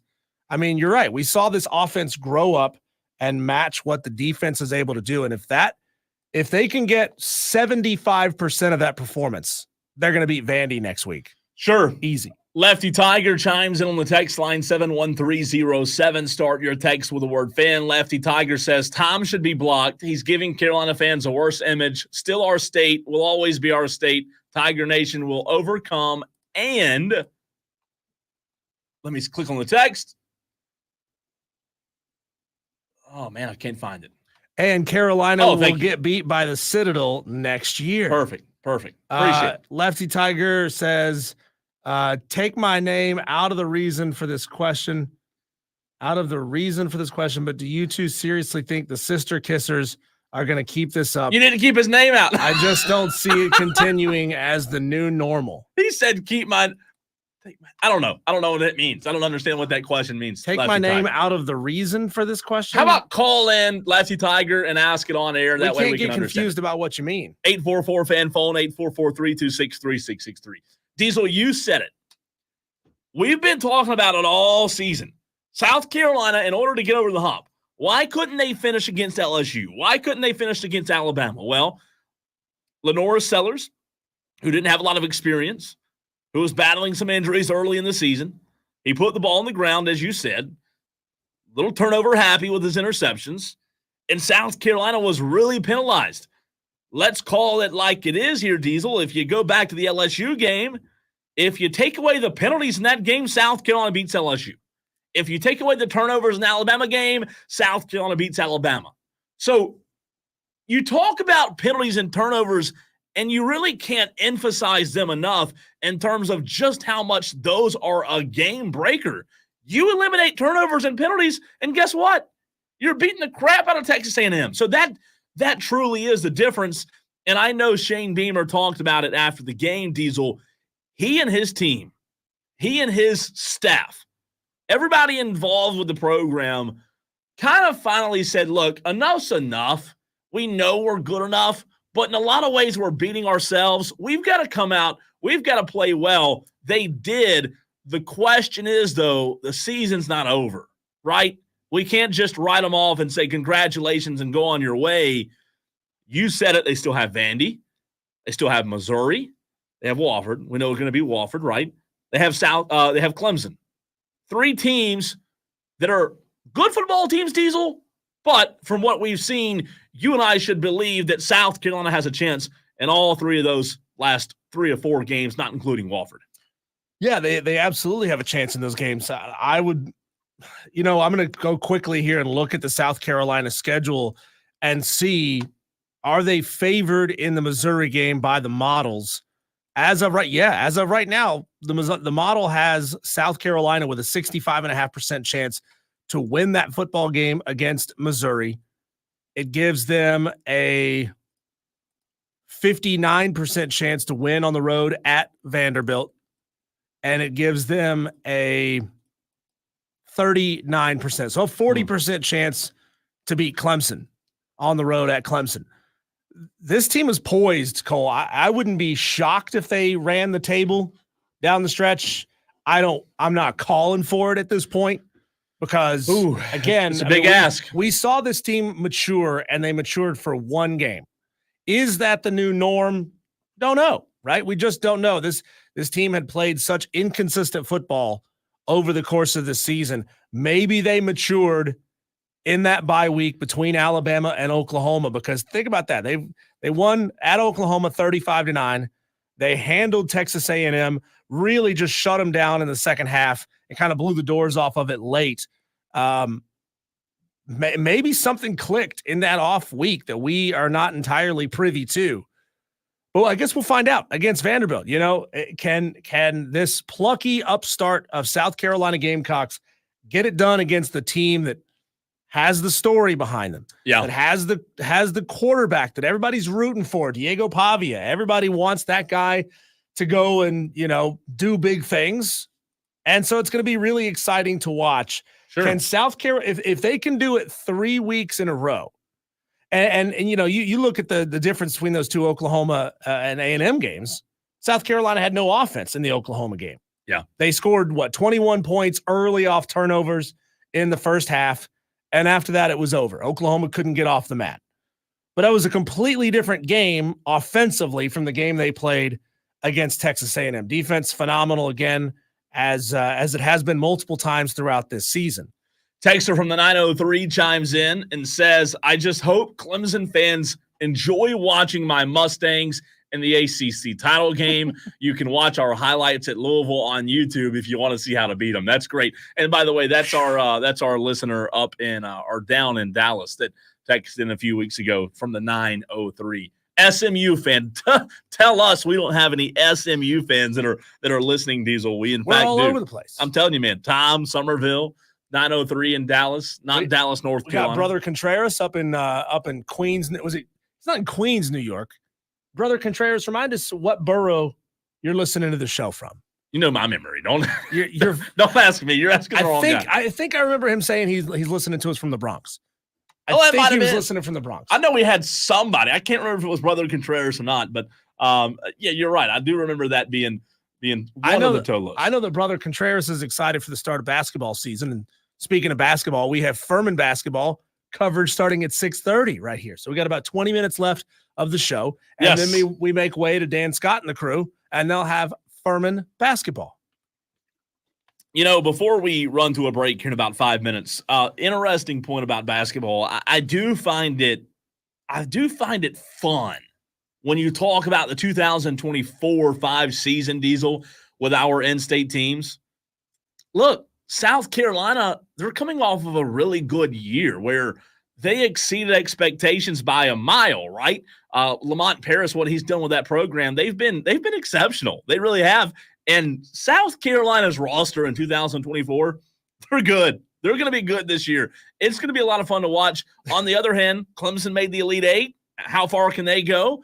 Brownell has some talent, some transfers. I really do believe, Diesel, at some point this year, you could see both teams in the top 25. If only Cole, Lamont Paris had been hired 10 years ago, before the SEC really came on, right? Before they really started investing all that football money into getting the, bigger and better facilities, bigger and better coaches in the SEC, because now the SEC is stacked top to bottom in basketball. Alabama, Auburn, Texas, Kentucky, Arkansas, I would assume will be a lot better this year. Mm-hmm. South Carolina is very good. Tennessee is very good. So you kind of waited just a little bit too long to pop on the basketball side of things, because now you're going to be swimming through that raging stream trying to get up there to the tippy top of the SEC. Whereas if you'd done it 10 years ago, it'd have been you and Kentucky and everybody else. Well, I just think they have the guys. I really do. I mean, when you look at them getting Nick Pringle from Alabama, right? Somebody that had a really good year, very big get. Nick Pringle could be really big for that team. And we know what Cam Scott has, like 6'6" guard, a true freshman, Colin Murray Boyles. There's a lot of talent on this team. Look, if they have the depth after the starting five to compete, this is going to be a lot of fun to watch. It's going to be a lot of fun. Not to mention they have Austin Hero on their roster, Diesel, who is a redshirt freshman, brother of Tyler Hero that plays for the Miami Heat. So a little NBA flavor in terms of the brother of Tyler Austin down in Columbia. He's again, redshirt freshman. But both sides, I think Clemson, South Carolina. And again, Furman, you mentioned it. We carry Furman right here on the Fan Upstate. There's a lot of good college basketball in the state, man, all the way down to the coast. It's going to be a lot of fun. I am a big fan of Lamont Paris. I know, there's a lot of people who have not been pleased with Brad Brownell and the job he's done. We know what Brad Brownell has to do. He went to the Elite Eight last year. You've got to show some form of consistency now, right? Like you have to show that last year wasn't a fluke. Especially in a down ACC. Especially as that it's Duke and North Carolina and everybody else, right? So this is your opportunity, Clemson. Just the flip side of that coin that we were just talking about with South Carolina. This is your opportunity in a weakened ACC. They're down, but I still think these rankings now, I agree with you. It'll take time, right? Yeah. I mean, and college basketball rankings are so fluid because you got games being played literally all the time. So almost every day. We don't know what these teams are going to be until they're 15 to 20 games into the season, right? And then we'll find out. But hey, as difficult as the SEC has gotten on paper, at least on paper, the ACC has weakened considerably. I mean, Wake Forest is not what they once were. Syracuse is not what they once were. NC State is not what they once were. Florida State is not what they have been occasionally over the years. So it's going to be fascinating to watch, Cole. And by the way, I'm sorry, Clemson hosts Charleston Southern tonight, and South Carolina hosts North Florida, both games starting in 45 minutes. I mean, if you want to watch a good basketball game, you might as well tune in to watch the South Carolina women. They play Michigan tonight in Las Vegas. Man, that'll be fun. Yeah. That'll be can you imagine being there for that? That'd be so fun. That'd be Don great. Staley, are you kidding me? Quickly, Cole, do you believe that fans who threw garbage, if they use AI, if they use camera footage, all that stuff, should they be trying to find the people who threw trash and ban them from the stadium, revoke whatever passes or IPTAY memberships or whatever they've got, right? Well, the way that Texas did. Every action has a consequence, right? Good or bad. I've learned that. Everybody has learned that at some point in their life. How do you view it if you're Clemson? How do you view that? I don't think it's a bad thing. Like if you told me we can do it very quickly and it doesn't take long and it's an easy process, I'm not against it. I can tell you that. I think that, again, by the way, look how hard it's raining when they switch to that other camera in Tampa Bay for the night's Bucks-Chiefs game, or is that in Kansas City? I think it is when they show the other camera. In Kansas City. Diesel, it is pouring rain in Kansas City, so that should be a good one tonight. I don't have a problem. Clemson has 2 home games left, Cole. They got the Citadel and they've got South Carolina. You know what they're going to do because it's Clemson? They'll say, hey, we're going to find you and we're going to ban you for the Citadel game because we don't want to be banning our fans for the biggest home game of the year, right? Yeah. So, and by the way, quick basketball update here locally. Wofford does lead Erskine right now 70-33. That game started at 5. There is a lot of college basketball going on right now. As you just said, Furman will begin here in 15 minutes, right? 15 minutes, yeah, as the coverage from Dan Scott will begin. Your App State Mountaineers tonight. Yeah, I don't even know who Miami of Ohio in 15 minutes. Miami of Ohio. The Moons over Miami of Ohio. You don't know their mascot. Red Hawks? Swoop the Red Hawk. Is it the Red Hawks? It's the Red Hawks. Yeah. You did good. You did really good. I'm good at small school mascots. You are a mascot maniac. All right, Diesel, this is something that's really intriguing that you and I have not gotten to yet. Yesterday, Panthers game, right? I'm sure you've heard about it already, Tolos. It was a pretty bad injury with Chris Olave. A lot of people, including our morning host on this station, are saying that it's Derek Carr's fault. Chris Olave got injured yesterday on that attempted catch. He got called out by a former Saints by it. We'll get your thoughts, Diesel. I want to hear what you have to say about this. This is fascinating next.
It's Wire to Wire with Diesel and Cole Bryson as we're just a few minutes away from handing things off. Sorry, bad analogy for football.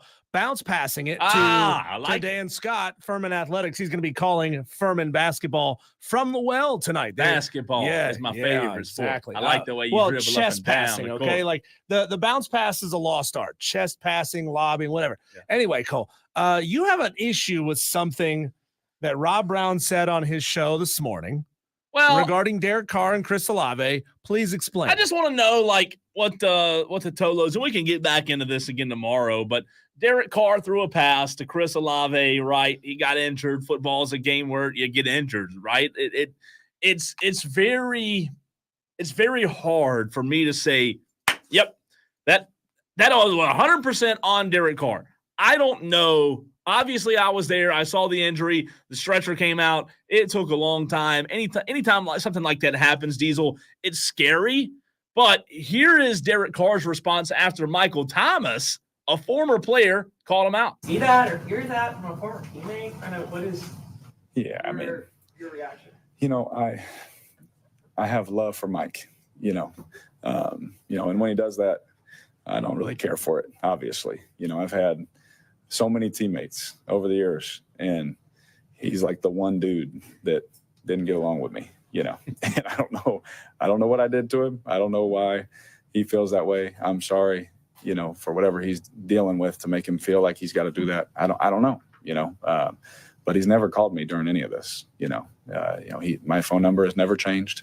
I've in fact called him on different occasions, just to try. And sometimes you can try as hard as you want. And it just doesn't work out, and that's okay. Wow. That's an intriguing response.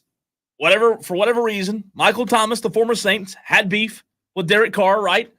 But Diesel, seeing the play, I understand that you can say it's Derek Carr's fault. But I don't know that a quarterback who makes bad throws, I don't know that he's doing it on purpose, so maybe it wasn't the best throw. But it's football. People get hurt. And not every throw goes exactly automatically where you want it to go. Yeah. I mean, I'm sure Derek Carr wishes he had thrown that ball 4 feet lower than he did. He just throws that ball 4 feet lower. It's first down, right? It's a wide open catch. Problem is he sailed it just a little bit and got his player hurt.